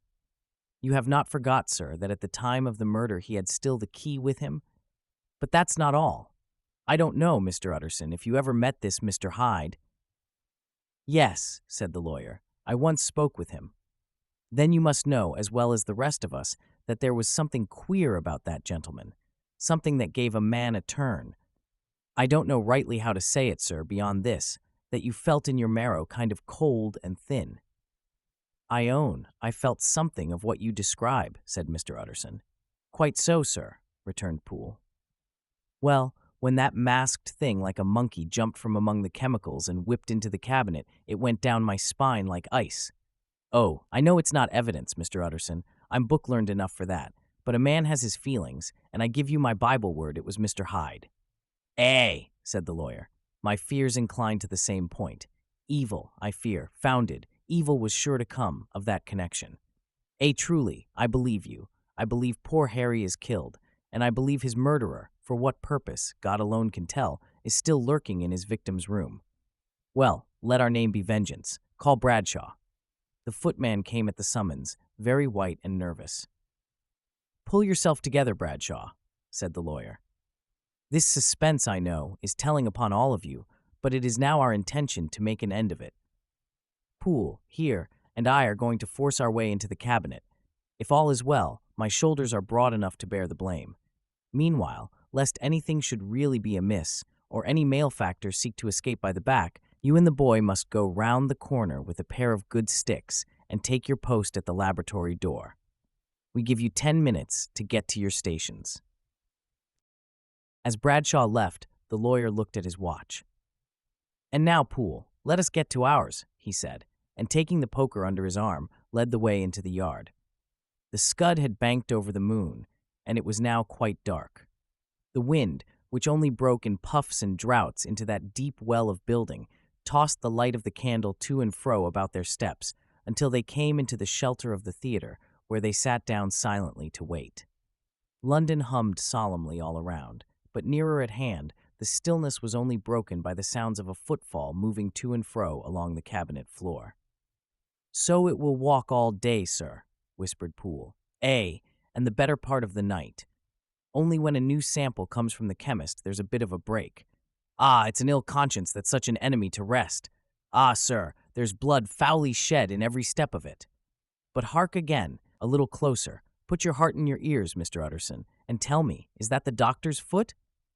The steps fell lightly and oddly, with a certain swing, for all they went so slowly.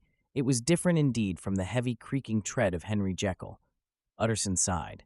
"Is there never anything else?" he asked. Poole nodded. "Once," he said. "Once I heard it weeping."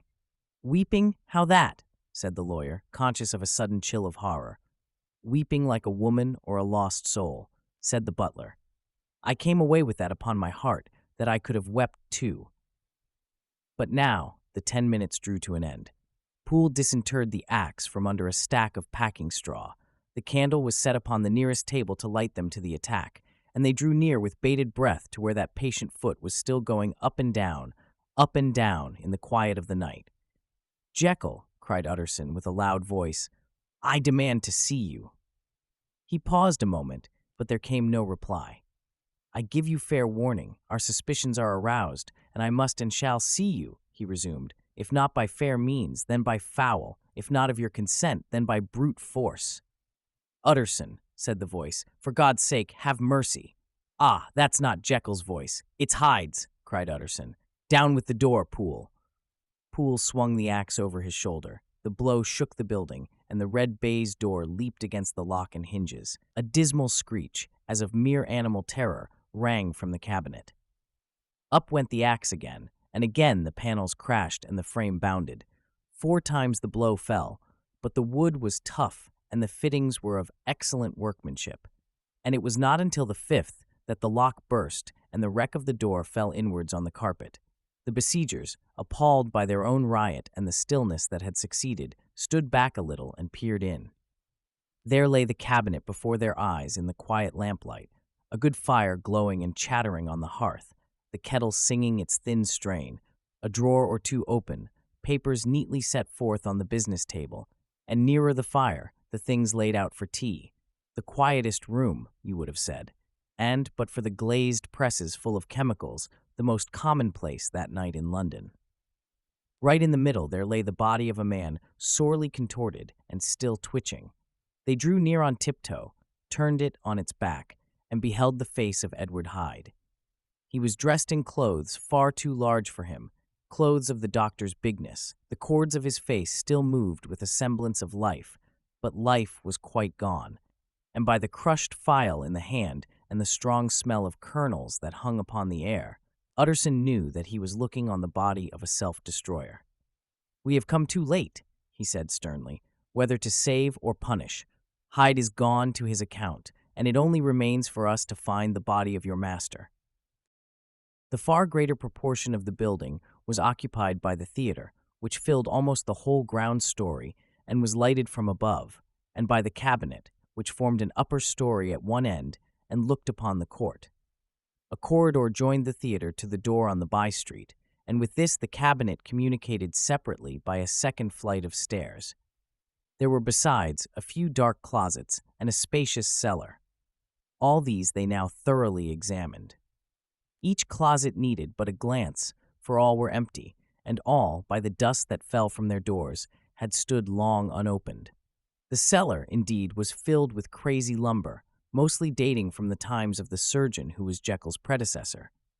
But even as they opened the door, they were advertised of the uselessness of further search by the fall of a perfect mat of cobweb which had for years sealed up the entrance. Nowhere was there any trace of Henry Jekyll, dead or alive. Poole stamped on the flags of the corridor. "He must be buried here," he said, hearkening to the sound. "Or he may have fled," said Utterson, and he turned to examine the door in the by-street. It was locked, and lying nearby on the flags, they found the key, already stained with rust. "This does not look like use," observed the lawyer. "Use," echoed Poole. "Do you not see, sir, it is broken, much as if a man had stamped on it." "Ay," continued Utterson, "and the fractures, too, are rusty." The two men looked at each other with a scare. "This is beyond me, Poole," said the lawyer. "Let us go back to the cabinet." They mounted the stair in silence, and still with an occasional awestruck glance at the dead body, proceeded more thoroughly to examine the contents of the cabinet. At one table there were traces of chemical work, various measured heaps of some white salt being laid on glass saucers, as though for an experiment in which the unhappy man had been prevented.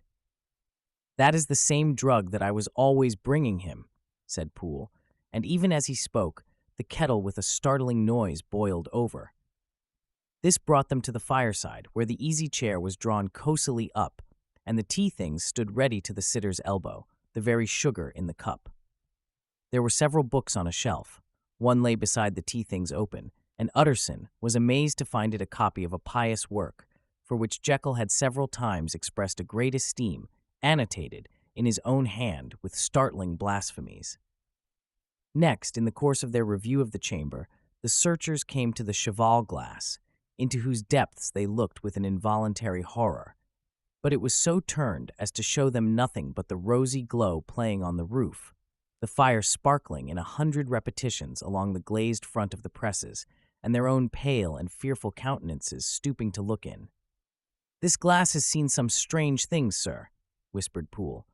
"And surely none stranger than itself," echoed the lawyer in the same tones. For what did Jekyll? He caught himself up at the word with a start, and then conquering the weakness.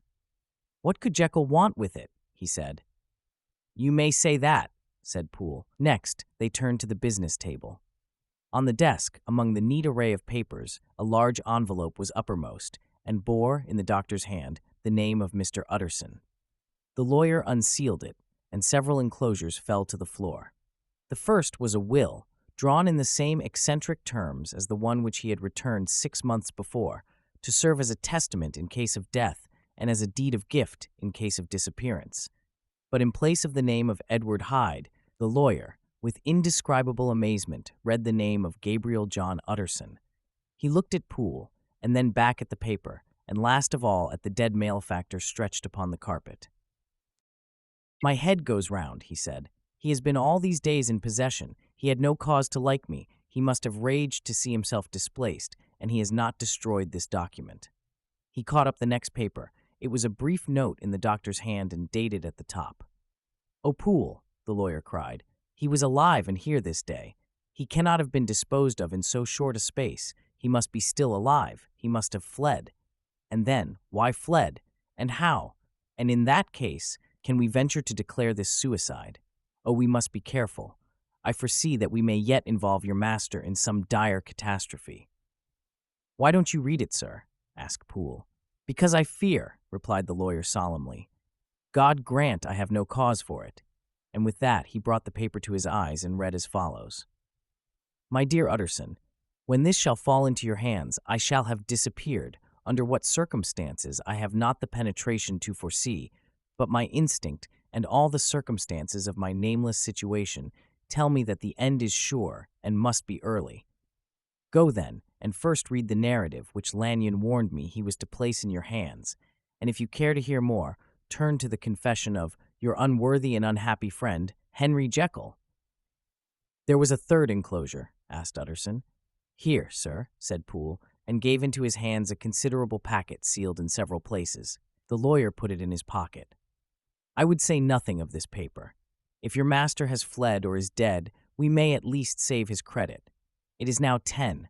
I must go home and read these documents in quiet, but I shall be back before midnight, when we shall send for the police." They went out, locking the door of the theater behind them, and Utterson, once more leaving the servants gathered about the fire in the hall, trudged back to his office to read the two narratives in which this mystery was now to be explained. On the 9th of January, now 4 days ago, I received by the evening delivery a registered envelope addressed in the hand of my colleague and old school companion, Henry Jekyll. I was a good deal surprised by this, for we were by no means in the habit of correspondence. I had seen the man, dined with him, indeed, the night before, and I could imagine nothing in our intercourse that should justify formality of registration. The contents increased my wonder, for this is how the letter ran. 10th December, 18.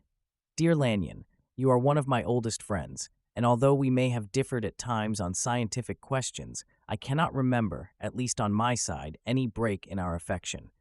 There was never a day when, if you had said to me, "Jekyll, my life, my honor, my reason depend upon you," I would not have sacrificed my left hand to help you. Lanyon, my life, my honor, my reason are all at your mercy. If you fail me tonight, I am lost. You might suppose, after this preface, that I am going to ask you for something dishonorable to grant. Judge for yourself. I want you to postpone all other engagements for tonight, even if you were summoned to the bedside of an emperor, to take a cab, unless your carriage should be actually at the door, and with this letter in your hand for consultation, to drive straight to my house. Poole, my butler, has his orders. You will find him waiting your arrival with a locksmith. The door of my cabinet is then to be forced, and you are to go in alone, to open the glazed press, letter E, on the left hand, breaking the lock if it be shut, and to draw out, with all its contents as they stand, the fourth drawer from the top, or, which is the same thing, the third from the bottom. In my extreme distress of mind, I have a morbid fear of misdirecting you, but even if I am in error, you may know the right drawer by its contents, some powders, a file, and a paper book. This drawer I beg of you to carry back with you to Cavendish Square exactly as it stands. That is the first part of the service. Now for the second. You should be back, if you set out at once on the receipt of this, long before midnight, but I will leave you that amount of margin, not only in the fear of one of those obstacles that can neither be prevented nor foreseen, but because an hour when your servants are in bed is to be preferred for what will then remain to do.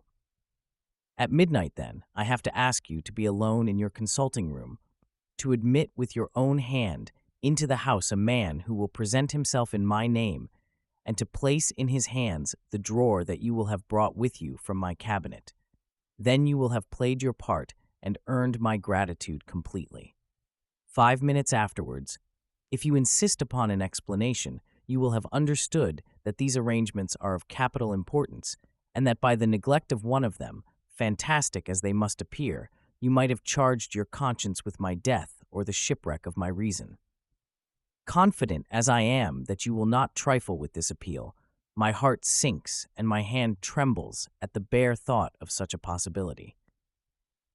Think of me at this hour, in a strange place, laboring under a blackness of distress that no fancy can exaggerate, and yet well aware that, if you will but punctually serve me, my troubles will roll away like a story that is told.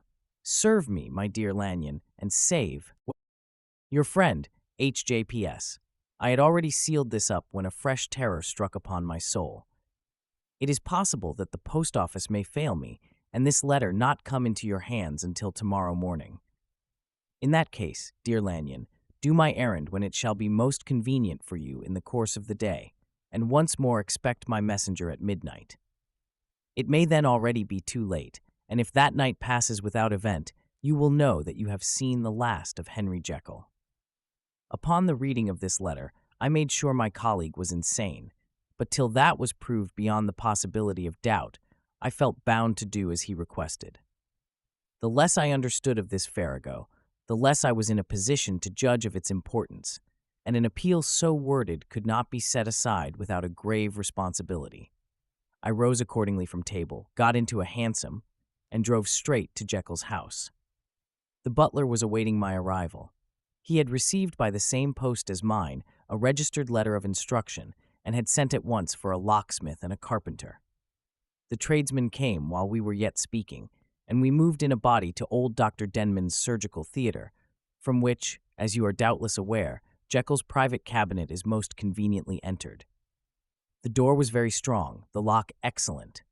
The carpenter avowed he would have great trouble and have to do much damage if force were to be used, and the locksmith was near despair. But this last was a handy fellow, and after 2 hours' work, the door stood open. The press marked E was unlocked, and I took out the drawer, had it filled up with straw and tied in a sheet, and returned with it to Cavendish Square. Here I proceeded to examine its contents. The powders were neatly enough made up, but not with the nicety of the dispensing chemist, so that it was plain they were of Jekyll's private manufacture. And when I opened one of the wrappers, I found what seemed to me a simple crystalline salt of a white color. The phial, to which I next turned my attention, might have been about half full of a blood-red liquor, which was highly pungent to the sense of smell and seemed to me to contain phosphorus and some volatile ether. At the other ingredients, I could make no guess. The book was an ordinary version book and contained little but a series of dates. These covered a period of many years, but I observed that the entries ceased nearly a year ago and quite abruptly.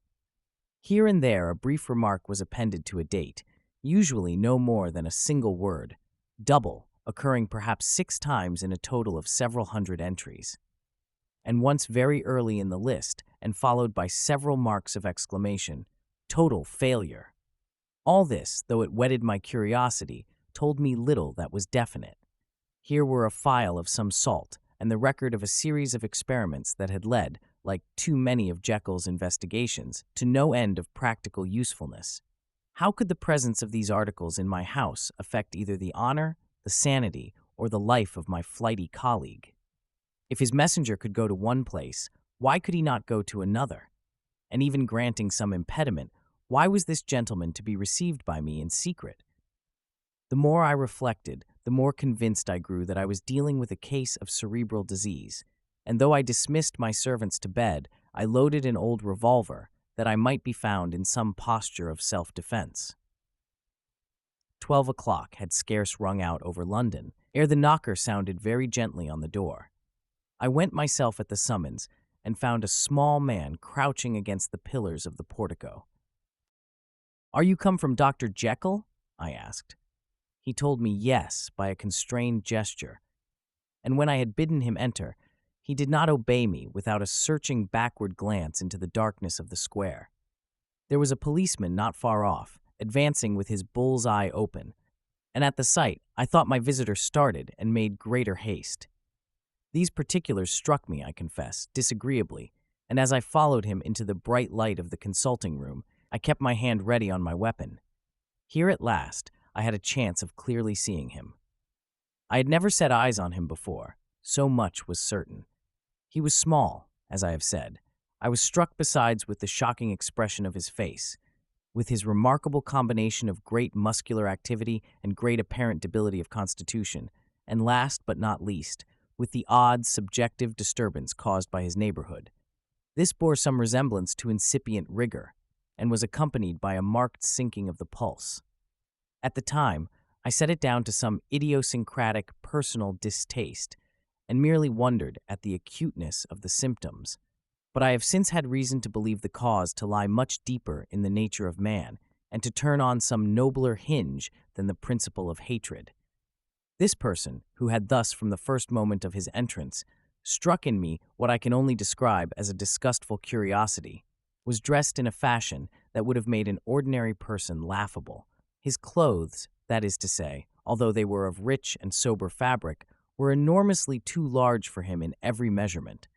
The trousers hanging on his legs and rolled up to keep them from the ground, the waist of the coat below his haunches, and the collar sprawling wide upon his shoulders.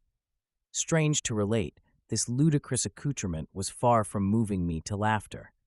Rather, as there was something abnormal and misbegotten in the very essence of the creature that now faced me, something seizing, surprising, and revolting, this fresh disparity seemed but to fit in with and to reinforce it, so that to my interest in the man's nature and character, there was added a curiosity as to his origin, his life, his fortune, and status in the world. These observations, though they have taken so great a space to be set down in, were yet the work of a few seconds. My visitor was indeed on fire with somber excitement. "Have you got it?" he cried. "Have you got it?" And so lively was his impatience that he even laid his hand upon my arm and sought to shake me. I put him back, conscious at his touch of a certain icy pang along my blood. "Come, sir," said I. "You forget that I have not yet the pleasure of your acquaintance. Be seated, if you please." And I showed him an example, and sat down myself in my customary seat, and with as fair an imitation of my ordinary manner to a patient as the lateness of the hour, the nature of my preoccupations, and the horror I had of my visitor would suffer me to muster. "I beg your pardon, Dr. Lanyon," he replied civilly enough. "What you say is very well founded, and my impatience has shown its heels to my politeness. I come here at the instance of your colleague, Dr. Henry Jekyll, on a piece of business of some moment, and I understood." He paused and put his hand to his throat, and I could see, in spite of his collected manner, that he was wrestling against the approaches of the hysteria. I understood a drawer. But here I took pity on my visitor's suspense, and some perhaps on my own growing curiosity. "There it is, sir," said I, pointing to the drawer, where it lay on the floor behind a table, and still covered with the sheet. He sprang to it, and then paused, and laid his hand upon his heart. I could hear his teeth grate with the convulsive action of his jaws, and his face was so ghastly to see that I grew alarmed both for his life and reason. "Compose yourself," said I. He turned a dreadful smile to me, and as if with the decision of despair, plucked away the sheet. At sight of the contents, he uttered one loud sob of such immense relief that I sat petrified. And the next moment, in a voice that was already fairly well under control, "Have you a graduated glass?" he asked. I rose from my place with something of an effort and gave him what he asked. He thanked me with a smiling nod, measured out a few minims of the red tincture, and added one of the powders. The mixture, which was at first of a reddish hue, began, in proportion as the crystals melted, to brighten in color, to effervesce audibly, and to throw off small fumes of vapor. Suddenly and at the same moment, the ebullition ceased and the compound changed to a dark purple, which faded again more slowly to a watery green. My visitor, who had watched these metamorphoses with a keen eye, smiled, set down the glass upon the table, and then turned and looked upon me with an air of scrutiny. "And now," said he, "to settle what remains. Will you be wise? Will you be guided? Will you suffer me to take this glass in my hand and to go forth from your house without further parley? Or has the greed of curiosity too much command of you? Think before you answer, for it shall be done as you decide. As you decide, you shall be left as you were before, and neither richer nor wiser, unless the sense of service rendered to a man in mortal distress may be counted as a kind of riches of the soul.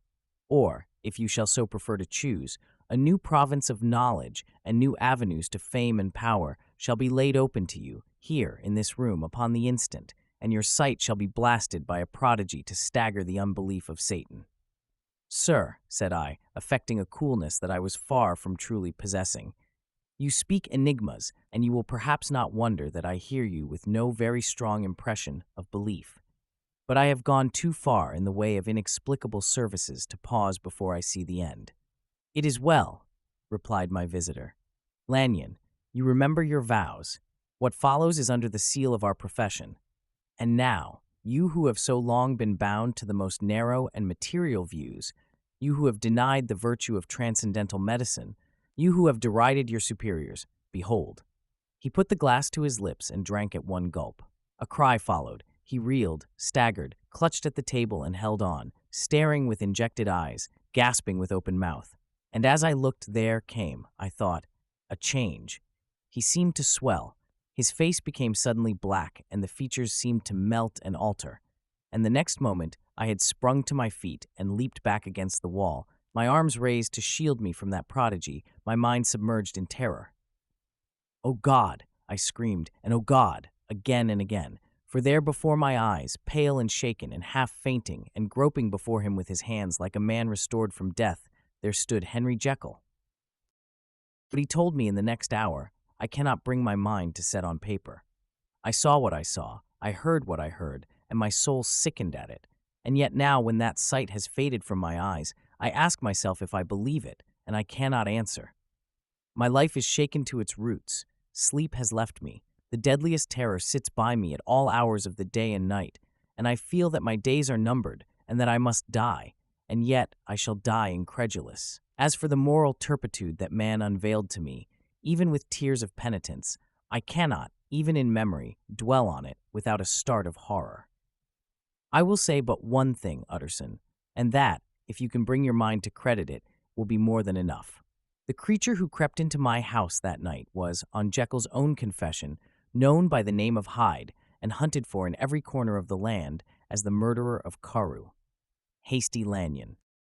I was born in the year 18, to a large fortune, endowed besides with excellent parts, inclined by nature to industry, fond of the respect of the wise and good among my fellowmen, and thus, as might have been supposed, with every guarantee of an honorable and distinguished future. And indeed the worst of my faults was a certain impatient gaiety of disposition, such as has made the happiness of many, but such as I found it hard to reconcile with my imperious desire to carry my head high and wear a more than commonly grave countenance before the public. Hence it came about that I concealed my pleasures, and that when I reached years of reflection, and began to look round me and take stock of my progress and position in the world, I stood already committed to a profound duplicity of life. Many a man would have even blazoned such irregularities as I was guilty of, but from the high views that I had set before me, I regarded and hid them with an almost morbid sense of shame. It was thus rather the exacting nature of my aspirations than any particular degradation in my faults that made me what I was, and with even a deeper trench than in the majority of men, severed in me those provinces of good and ill which divide and compound man's dual nature. In this case, I was driven to reflect deeply and inveterately on that hard law of life, which lies at the root of religion, and is one of the most plentiful springs of distress. Though so profound a double-dealer, I was in no sense a hypocrite. Both sides of me were in dead earnest. I was no more myself when I laid aside restraint and plunged in shame than when I labored, in the eye of day, at the furtherance of knowledge or the relief of sorrow and suffering. And it chanced that the direction of my scientific studies, which led wholly towards the mystic and the transcendental, reacted and shed a strong light on this consciousness of the perennial war among my members. With every day, and from both sides of my intelligence, the moral and the intellectual, I thus drew steadily nearer to that truth, by whose partial discovery I have been doomed to such a dreadful shipwreck, that man is not truly one, but truly two. I say two, because the state of my own knowledge does not pass beyond that point. Others will follow, others will outstrip me on the same lines, and I hazard the guess that man will be ultimately known for a mere polity of multifarious, incongruous, and independent denizens. I, for my part, from the nature of my life, advanced infallibly in one direction and in one direction only. It was on the moral side, and in my own person, that I learned to recognize the thorough and primitive duality of man. I saw that, of the two natures that contended in the field of my consciousness, even if I could rightly be said to be either, it was only because I was radically both. And from an early date, even before the course of my scientific discoveries had begun to suggest the most naked possibility of such a miracle, I had learned to dwell with pleasure, as a beloved daydream, on the thought of the separation of these elements. If each, I told myself, could be housed in separate identities, life would be relieved of all that was unbearable. The unjust might go his way, delivered from the aspirations and remorse of his more upright twin, and the just could walk steadfastly and securely on his upward path, doing the good things in which he found his pleasure, and no longer exposed to disgrace and penitence by the hands of this extraneous evil. It was the curse of mankind that these incongruous faggots were thus bound together, that in the agonized womb of consciousness, these polar twins should be continuously struggling. How, then, were they dissociated? I was so far in my reflections when, as I have said, a sidelight began to shine upon the subject from the laboratory table. I began to perceive more deeply than it has ever yet been stated the trembling immateriality, the mist-like transience, of this seemingly so solid body in which we walk attired. Certain agents I found to have the power to shake and pluck back that fleshly vestment, even as a wind might toss the curtains of a pavilion. For two good reasons, I will not enter deeply into this scientific branch of my confession. First, because I have been made to learn that the doom and burthen of our life is bound forever on man's shoulders, and when the attempt is made to cast it off, it but returns upon us with more unfamiliar and more awful pressure. Second, because, as my narrative will make, alas, too evident, my discoveries were incomplete. Enough, then, that I not only recognized my natural body from the mere aura and effulgence of certain of the powers that made up my spirit, but managed to compound a drug by which these powers should be dethroned from their supremacy, and a second form and countenance substituted, none the less natural to me because they were the expression and bore the stamp of lower elements in my soul. I hesitated long before I put this theory to the test of practice. I knew well that I risked death, for any drug that so potently controlled and shook the very fortress of identity might, by the least scruple of an overdose, or at the least inopportunity in the moment of exhibition, utterly blot out that immaterial tabernacle which I looked to it to change. But the temptation of a discovery so singular and profound at last overcame the suggestions of alarm. I had long since prepared my tincture. I purchased at once, from a firm of wholesale chemists, a large quantity of a particular salt which I knew, from my experiments, to be the last ingredient required, and late one accursed night I compounded the elements, watched them boil and smoke together in the glass, and when the ebullition had subsided, with a strong glow of courage, drank off the potion.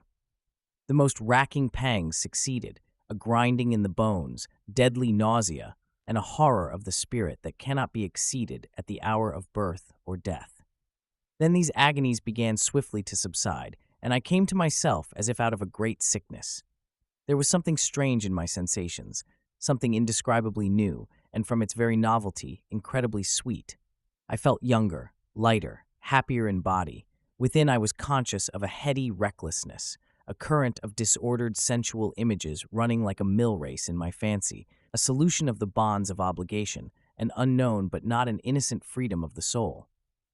I knew myself, at the first breath of this new life, to be more wicked, tenfold more wicked, sold a slave to my original evil, and the thought, in that moment, braced and delighted me like wine.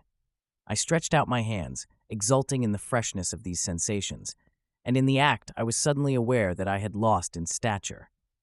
There was no mirror at that date in my room. That which stands beside me as I write was brought there later on, and for the very purpose of these transformations. The night, however, was far gone into the morning. The morning, black as it was nearly ripe for the conception of the day. The inmates of my house were locked in the most rigorous hours of slumber, and I determined, flushed as I was with hope and triumph, to venture in my new shape as far as to my bedroom. I crossed the yard, wherein the constellations looked down upon me. I could have thought, with wonder, the first creature of that sort that their unsleeping vigilance had yet disclosed to them. I stole through the corridors, a stranger in my own house, and coming to my room, I saw for the first time the appearance of Edward Hyde. I must here speak by theory alone, saying not that which I know, but that which I suppose to be most probable.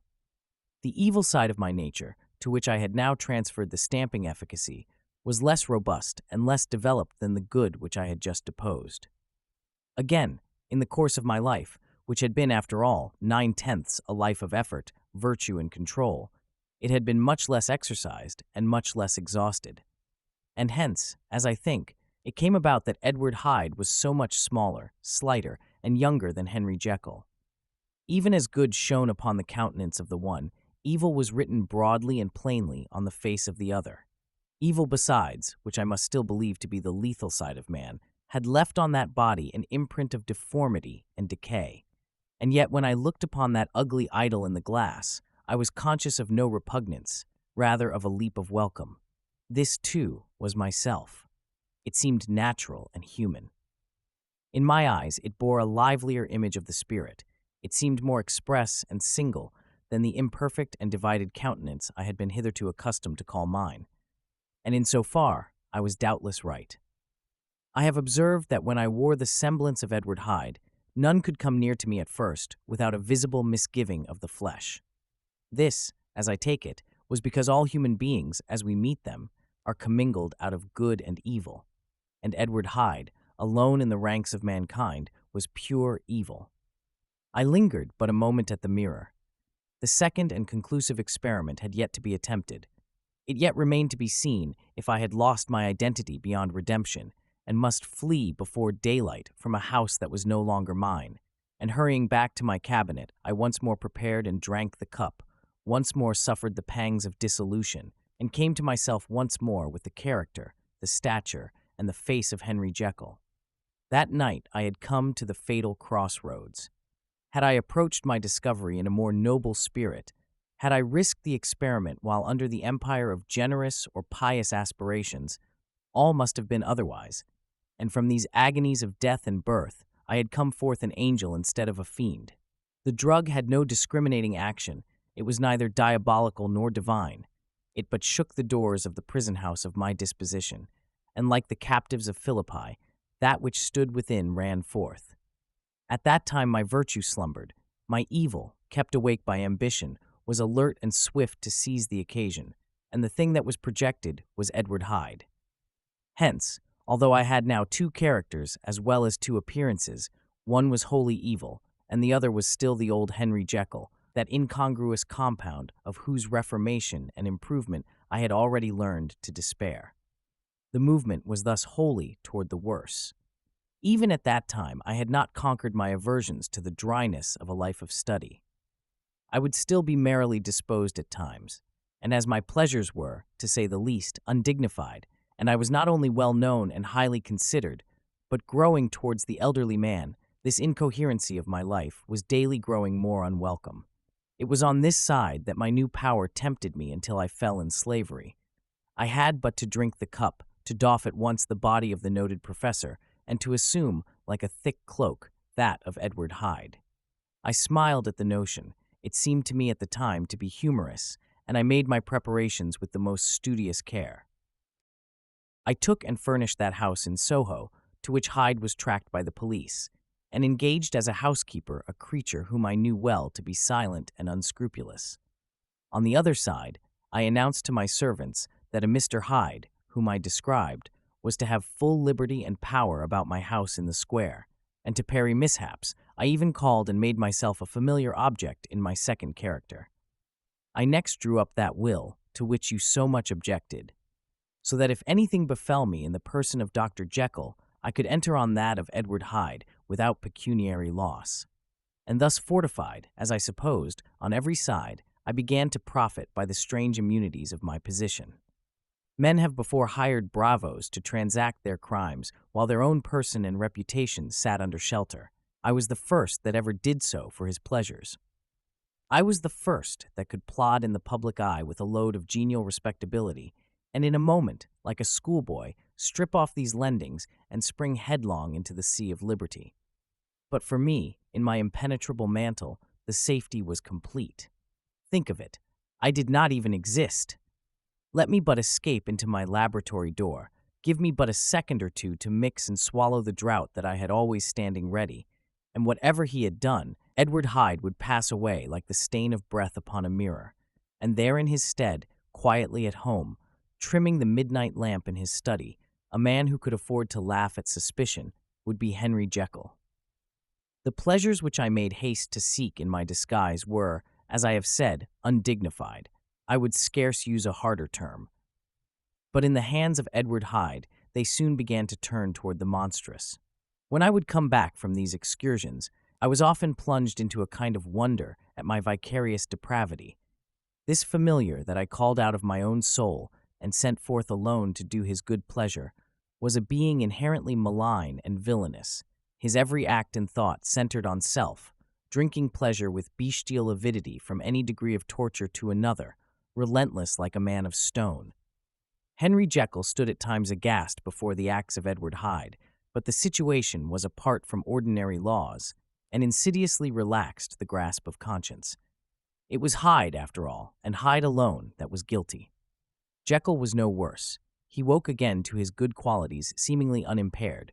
He would even make haste, where it was possible, to undo the evil done by Hyde, and thus his conscience slumbered. Into the details of the infamy at which I thus connived, for even now I can scarce grant that I committed it, I have no design of entering. I mean, but to point out the warnings and the successive steps with which my chastisement approached. I met with one accident which, as it brought on no consequence, I shall no more than mention. An act of cruelty to a child aroused against me the anger of a passer-by, whom I recognized the other day in the person of your kinsman. The doctor and the child's family joined him. There were moments when I feared for my life, and at last, in order to pacify their too just resentment, Edward Hyde had to bring them to the door and pay them in a check drawn in the name of Henry Jekyll. But this danger was easily eliminated from the future by opening an account at another bank in the name of Edward Hyde himself, and when, by sloping my own hand backward, I had supplied my double with a signature, I thought I sat beyond the reach of fate. Some 2 months before the murder of Sir Danvers, I had been out for one of my adventures, had returned at a late hour, and woke the next day in bed with somewhat odd sensations. It was in vain I looked about me. In vain I saw the decent furniture and tall proportions of my room in the square. In vain that I recognized the pattern of the bed curtains and the design of the mahogany frame. Something still kept insisting that I was not where I was, that I had not wakened where I seemed to be, but in the little room in Soho where I was accustomed to sleep in the body of Edward Hyde. I smiled to myself, and in my psychological way, began lazily to inquire into the elements of this illusion, occasionally, even as I did so, dropping back into a comfortable morning doze. I was still so engaged when, in one of my more wakeful moments, my eyes fell upon my hand. Now the hand of Henry Jekyll, as you have often remarked, was professional in shape and size. It was large, firm, white, and comely. But the hand which I now saw, clearly enough in the yellow light of a mid-London morning, lying half shut on the bedclothes, was lean, corded, knuckly, of a dusky pallor and thickly shaded with a swart growth of hair. It was the hand of Edward Hyde. I must have stared upon it for near half a minute, sunk as I was in the mere stupidity of wonder, before terror woke up in my breast as sudden and startling as the crash of cymbals, and bounding from my bed I rushed to the mirror. At the sight that met my eyes, my blood was changed into something exquisitely thin and icy. Yes, I had gone to bed Henry Jekyll. I had awakened Edward Hyde. How was this to be explained? I asked myself, and then, with another bound of terror, how was it to be remedied? It was well on in the morning. The servants were up. All my drugs were in the cabinet. A long journey down 2 pairs of stairs, through the back passage, across the open court, and through the anatomical theater, from where I was then standing horror-struck. It might indeed be possible to cover my face, but of what use was that when I was unable to conceal the alteration in my stature? And then, with an overpowering sweetness of relief, it came back upon my mind that the servants were already used to the coming and going of my second self. I had soon dressed, as well as I was able, in clothes of my own size, had soon passed through the house, where Bradshaw stared and drew back at seeing Mr. Hyde at such an hour, and in such a strange array, and 10 minutes later, Dr. Jekyll had returned to his own shape and was sitting down, with a darkened brow, to make a feint of breakfasting. Small indeed was my appetite. This inexplicable incident, this reversal of my previous experience, seemed, like the Babylonian finger on the wall, to be spelling out the letters of my judgment. And I began to reflect more seriously than ever before on the issues and possibilities of my double existence. That part of me which I had the power of projecting had lately been much exercised and nourished. It had seemed to me of late as though the body of Edward Hyde had grown in stature, as though, when I wore that form, I were conscious of a more generous tide of blood, and I began to spy a danger that, if this were much prolonged, the balance of my nature might be permanently overthrown, the power of voluntary change be forfeited, and the character of Edward Hyde become irrevocably mine. The power of the drug had not been always equally displayed. Once, very early in my career, it had totally failed me. Since then, I had been obliged on more than one occasion to double, and once, with infinite risk of death, to treble the amount. And these rare uncertainties had cast hitherto the sole shadow on my contentment. Now, however, and in the light of that morning's accident, I was led to remark that whereas in the beginning the difficulty had been to throw off the body of Jekyll, it had of late gradually but decidedly transferred itself to the other side. All things therefore seemed to point to this, that I was slowly losing hold of my original and better self and becoming slowly incorporated with my second and worse. Between these two, I now felt I had to choose. My two natures had memory in common, but all other faculties were most unequally shared between them. Jekyll, who was composite, now with the most sensitive apprehensions, now with a greedy gusto, projected and shared in the pleasures and adventures of Hyde. But Hyde was indifferent to Jekyll, or but remembered him as the mountain bandit remembers the cavern in which he conceals himself from pursuit. Jekyll had more than a father's interest. Hyde had more than a son's indifference. To cast in my lot with Jekyll was to die to those appetites which I had long secretly indulged and had of late begun to pamper. To cast it in with Hyde was to die to 1,000 interests and aspirations, and to become, at a blow and forever, despised and friendless. The bargain might appear unequal, but there was still another consideration in the scales. For while Jekyll would suffer smartingly in the fires of abstinence, Hyde would be not even conscious of all that he had lost. Strange as my circumstances were, the terms of this debate are as old and commonplace as man. Much the same inducements and alarms cast the die for any tempted and trembling sinner. And it fell out with me, as it falls with so vast a majority of my fellows, that I chose the better part and was found wanting in the strength to keep to it. Yes, I preferred the elderly and discontented doctor, surrounded by friends and cherishing honest hopes, and bade a resolute farewell to the liberty, the comparative youth, the light step, leaping impulses and secret pleasures that I had enjoyed in the disguise of Hyde. I made this choice perhaps with some unconscious reservation, for I neither gave up the house in Soho nor destroyed the clothes of Edward Hyde, which still lay ready in my cabinet. For 2 months, however, I was true to my determination. For 2 months, I led a life of such severity as I had never before attained to, and enjoyed the compensations of an approving conscience. But time began at last to obliterate the freshness of my alarm. The praises of conscience began to grow into a thing of course. I began to be tortured with throes and longings, as of Hyde struggling after freedom. And at last, in an hour of moral weakness, I once again compounded and swallowed the transforming draught. I do not suppose that, when a drunkard reasons with himself upon his vice, he is once out of 500 times affected by the dangers that he runs through his brutish physical insensibility. Neither had I, long as I had considered my position, made enough allowance for the complete moral insensibility and insensate readiness to evil, which were the leading characters of Edward Hyde. Yet it was by these that I was punished. My devil had been long caged. He came out roaring. I was conscious, even when I took the draught, of a more unbridled, a more furious propensity to ill. It must have been this, I suppose, that stirred in my soul that tempest of impatience with which I listened to the civilities of my unhappy victim. I declare, at least before God, no man morally sane could have been guilty of that crime upon so pitiful a provocation, and that I struck in no more reasonable spirit than that in which a sick child may break a plaything. But I had voluntarily stripped myself of all those balancing instincts by which even the worst of us continues to walk with some degree of steadiness among temptations, and in my case, to be tempted, however slightly, was to fall. Instantly the spirit of hell awoke in me and raged.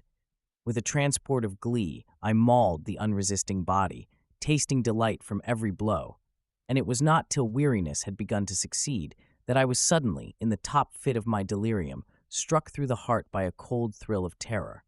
A mist dispersed. I saw my life to be forfeit, and fled from the scene of these excesses, at once glorying and trembling, my lust of evil gratified and stimulated, my love of life screwed to the topmost peg. I ran to the house in Soho, and, to make assurance doubly sure, destroyed my papers. Thence I set out through the lamplit streets, in the same divided ecstasy of mind, gloating on my crime, light-headedly devising others in the future, and yet still hastening and still hearkening in my wake for the steps of the avenger.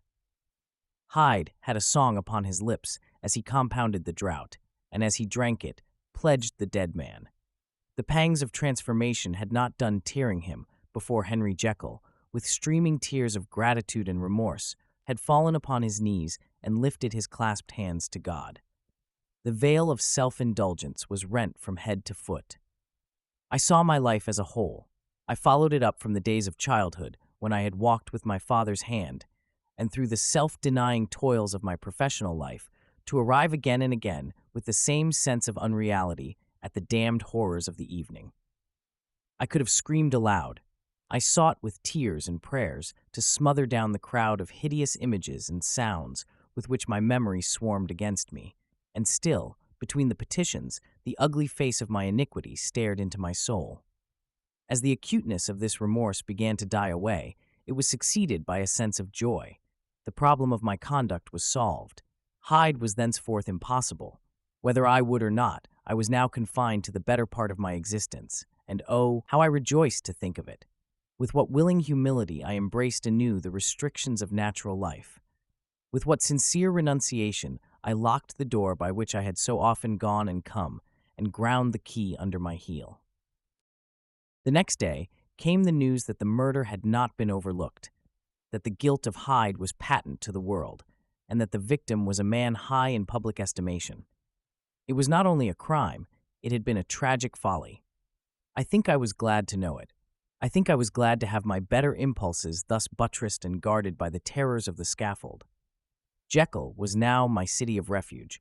Let but Hyde peep out an instant, and the hands of all men would be raised to take and slay him. I resolved in my future conduct to redeem the past, and I can say with honesty that my resolve was fruitful of some good. You know yourself how earnestly, in the last months of the last year, I labored to relieve suffering. You know that much was done for others, and that the days passed quietly, almost happily for myself. Nor can I truly say that I wearied of this beneficent and innocent life. I think instead that I daily enjoyed it more completely, but I was still cursed with my duality of purpose, and as the first edge of my penitence wore off, the lower side of me, so long indulged, so recently chained down, began to growl for license. Not that I dreamed of resuscitating Hyde. The bare idea of that would startle me to frenzy. No, it was in my own person that I was once more tempted to trifle with my conscience. and it was as an ordinary secret sinner that I at last fell before the assaults of temptation. There comes an end to all things. The most capacious measure is filled at last, and this brief condescension to my evil finally destroyed the balance of my soul. And yet I was not alarmed. The fall seemed natural, like a return to the old days before I had made my discovery. It was a fine, clear January day, wet underfoot where the frost had melted, but cloudless overhead. And the Regent's Park was full of winter chirrupings and sweet with spring odors.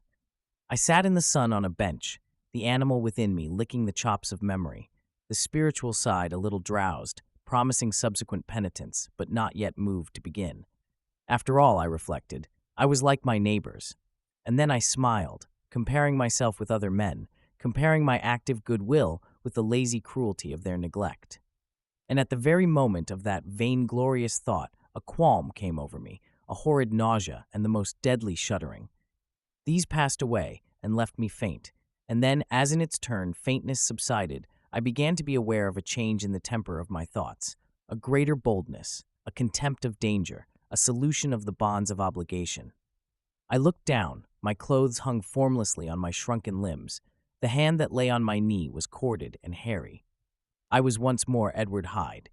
A moment before I had been safe of all men's respect, wealthy, beloved, the cloth laying for me in the dining room at home, and now I was the common quarry of mankind, hunted, houseless, a known murderer, thrall to the gallows. My reason wavered, but it did not fail me utterly. I have more than once observed that in my second character, my faculties seemed sharpened to a point and my spirits more tensely elastic. Thus it came about that, where Jekyll perhaps might have succumbed, Hyde rose to the importance of the moment. My drugs were in one of the presses of my cabinet. How was I to reach them? That was the problem, that crushing my temples in my hands, I set myself to solve. The laboratory door I had closed. If I sought to enter by the house, my own servants would consign me to the gallows. I saw I must employ another hand, and thought of Lanyon. How was he to be reached? How persuaded? Supposing that I escaped capture in the streets, how was I to make my way into his presence? And how should I, an unknown and displeasing visitor, prevail on the famous physician to rifle the study of his colleague, Dr. Jekyll? Then I remembered that of my original character, one part remained to me. I could write my own hand, and once I had conceived that kindling spark, the way that I must follow became lighted up from end to end.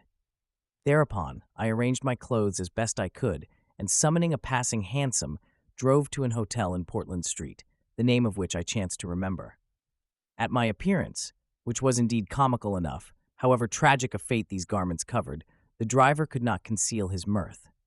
I gnashed my teeth upon him with a gust of devilish fury, and the smile withered from his face, happily for him, yet more happily for myself, for in another instant I had certainly dragged him from his perch. At the inn, as I entered, I looked about me with so black a countenance as made the attendants tremble. Not a look did they exchange in my presence, but obsequiously took my orders, led me to a private room, and brought me wherewithal to write. Hyde in danger of his life was a creature new to me, shaken with inordinate anger, strung to the pitch of murder, lusting to inflict pain.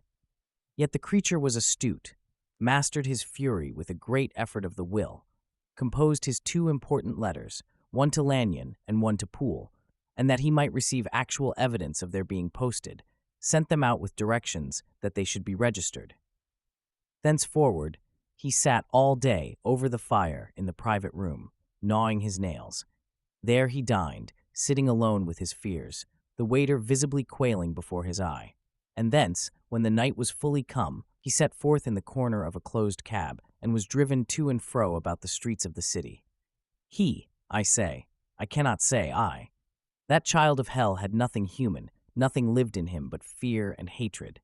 And when at last, thinking the driver had begun to grow suspicious, he discharged the cab and ventured on foot, attired in his misfitting clothes, an object marked out for observation, into the midst of the nocturnal passengers, these two base passions raged within him like a tempest. He walked fast, hunted by his fears, chattering to himself, skulking through the less frequented thoroughfares, counting the minutes that still divided him from midnight. Once a woman spoke to him, offering, I think, a box of lights. He smote her in the face, and she fled. When I came to myself at Lanyon's, the horror of my old friend perhaps affected me somewhat. I do not know. It was at least but a drop in the sea to the abhorrence with which I looked back upon these hours. A change had come over me. It was no longer the fear of the gallows, it was the horror of being Hyde that racked me. I received Lanyon's condemnation partly in a dream. It was partly in a dream that I came home to my own house and got into bed. I slept, after the prostration of the day, with a stringent and profound slumber, which not even the nightmares that wrung me could avail to break. I awoke in the morning shaken, weakened, but refreshed. I still hated and feared the thought of the brute that slept within me, and I had not, of course, forgotten the appalling dangers of the day before. But I was once more at home, in my own house and close to my drugs, and gratitude for my escape shone so strong in my soul that it almost rivaled the brightness of hope. I was stepping leisurely across the court after breakfast, drinking the chill of the air with pleasure, when I was seized again with those indescribable sensations that heralded the change. And I had but the time to gain the shelter of my cabinet before I was once again raging and freezing with the passions of Hyde. It took on this occasion a double dose to recall me to myself, and alas, 6 hours after, as I sat looking sadly in the fire, the pangs returned, and the drug had to be re-administered. In short, from that day forth, it seemed only by a great effort as of gymnastics, and only under the immediate stimulation of the drug, that I was able to wear the countenance of Jekyll. At all hours of the day and night, I would be taken with the premonitory shudder. Above all, if I slept or even dozed for a moment in my chair, it was always as Hyde that I awakened. Under the strain of this continually impending doom, and by the sleeplessness to which I now condemned myself, even beyond what I had thought possible to man, I became, in my own person, a creature eaten up and emptied by fever, languidly weak both in body and mind, and solely occupied by one thought, the horror of my other self. But when I slept, or when the virtue of the medicine wore off, I would leap almost without transition, for the pangs of transformation grew daily less marked, into the possession of a fancy brimming with images of terror, a soul boiling with causeless hatreds, and a body that seemed not strong enough to contain the raging energies of life. The powers of Hyde seemed to have grown with the sickliness of Jekyll, and certainly the hate that now divided them was equal on each side. With Jekyll, it was a thing of vital instinct. He had now seen the full deformity of that creature that shared with him some of the phenomena of consciousness, and was co-heir with him to death. And beyond these links of community, which in themselves made the most poignant part of his distress, he thought of Hyde, for all his energy of life, as of something not only hellish but inorganic. This was the shocking thing, that the slime of the pit seemed to utter cries and voices, that the amorphous dust gesticulated and sinned, that what was dead and had no shape should usurp the offices of life. And this again, that insurgent horror was knit to him closer than a wife, closer than an eye, lay caged in his flesh, where he heard it mutter and felt it struggle to be born, and at every hour of weakness and in the confidence of slumber prevailed against him and deposed him out of life. The hatred of Hyde for Jekyll was of a different order. His terror of the gallows drove him continually to commit temporary suicide and return to his subordinate station of a part instead of a person. But he loathed the necessity, he loathed the despondency into which Jekyll was now fallen, and he resented the dislike with which he was himself regarded. Hence the ape-like tricks that he would play me, scrawling in my own hand blasphemies on the pages of my books, burning the letters and destroying the portrait of my father. And indeed, had it not been for his fear of death, he would long ago have ruined himself in order to involve me in the ruin. But his love of life is wonderful. I go further. I, who sicken and freeze at the mere thought of him when I recall the abjection and passion of this attachment, and when I know how he fears my power to cut him off by suicide, I find it in my heart to pity him. It is useless, and the time awfully fails me, to prolong this description. No one has ever suffered such torments, let that suffice. And yet even to these, habit brought, no, not alleviation, but a certain callousness of soul, a certain acquiescence of despair. and my punishment might have gone on for years, but for the last calamity which has now fallen, and which has finally severed me from my own face and nature. My provision of the salt, which had never been renewed since the date of the first experiment, began to run low. I sent out for a fresh supply and mixed the draught. The ebullition followed, and the first change of color, not the second. I drank it, and it was without efficiency. You will learn from Poole how I have had London ransacked. It was in vain, and I am now persuaded that my first supply was impure, and that it was that unknown impurity which lent efficacy to the draught. About a week has passed, and I am now finishing this statement under the influence of the last of the old powders. This, then, is the last time, short of a miracle, that Henry Jekyll can think his own thoughts or see his own face, now how sadly altered, in the glass. Nor must I delay too long to bring my writing to an end, for if my narrative has hitherto escaped destruction, it has been by a combination of great prudence and great good luck. Should the throes of change take me in the act of writing it, Hyde will tear it in pieces, but if some time shall have elapsed after I have laid it by, his wonderful selfishness and circumscription to the moment will probably save it once again from the action of his ape-like spite. And indeed the doom that is closing on us both has already changed and crushed him. Half an hour from now, when I shall again and forever re-endue that hated personality, I know how I shall sit shuddering and weeping in my chair, or continue, with the most strained and fear-struck ecstasy of listening, to pace up and down this room, my last earthly refuge, and give ear to every sound of menace. Will Hyde die upon the scaffold, or will he find courage to release himself at the last moment? God knows, I am careless. This is my true hour of death, and what is to follow concerns another than myself. Here, then, as I lay down the pen and proceed to seal up my confession, I bring the life of that unhappy Henry Jekyll to an end. Thank you for joining me on this chilling journey through the shadows. If you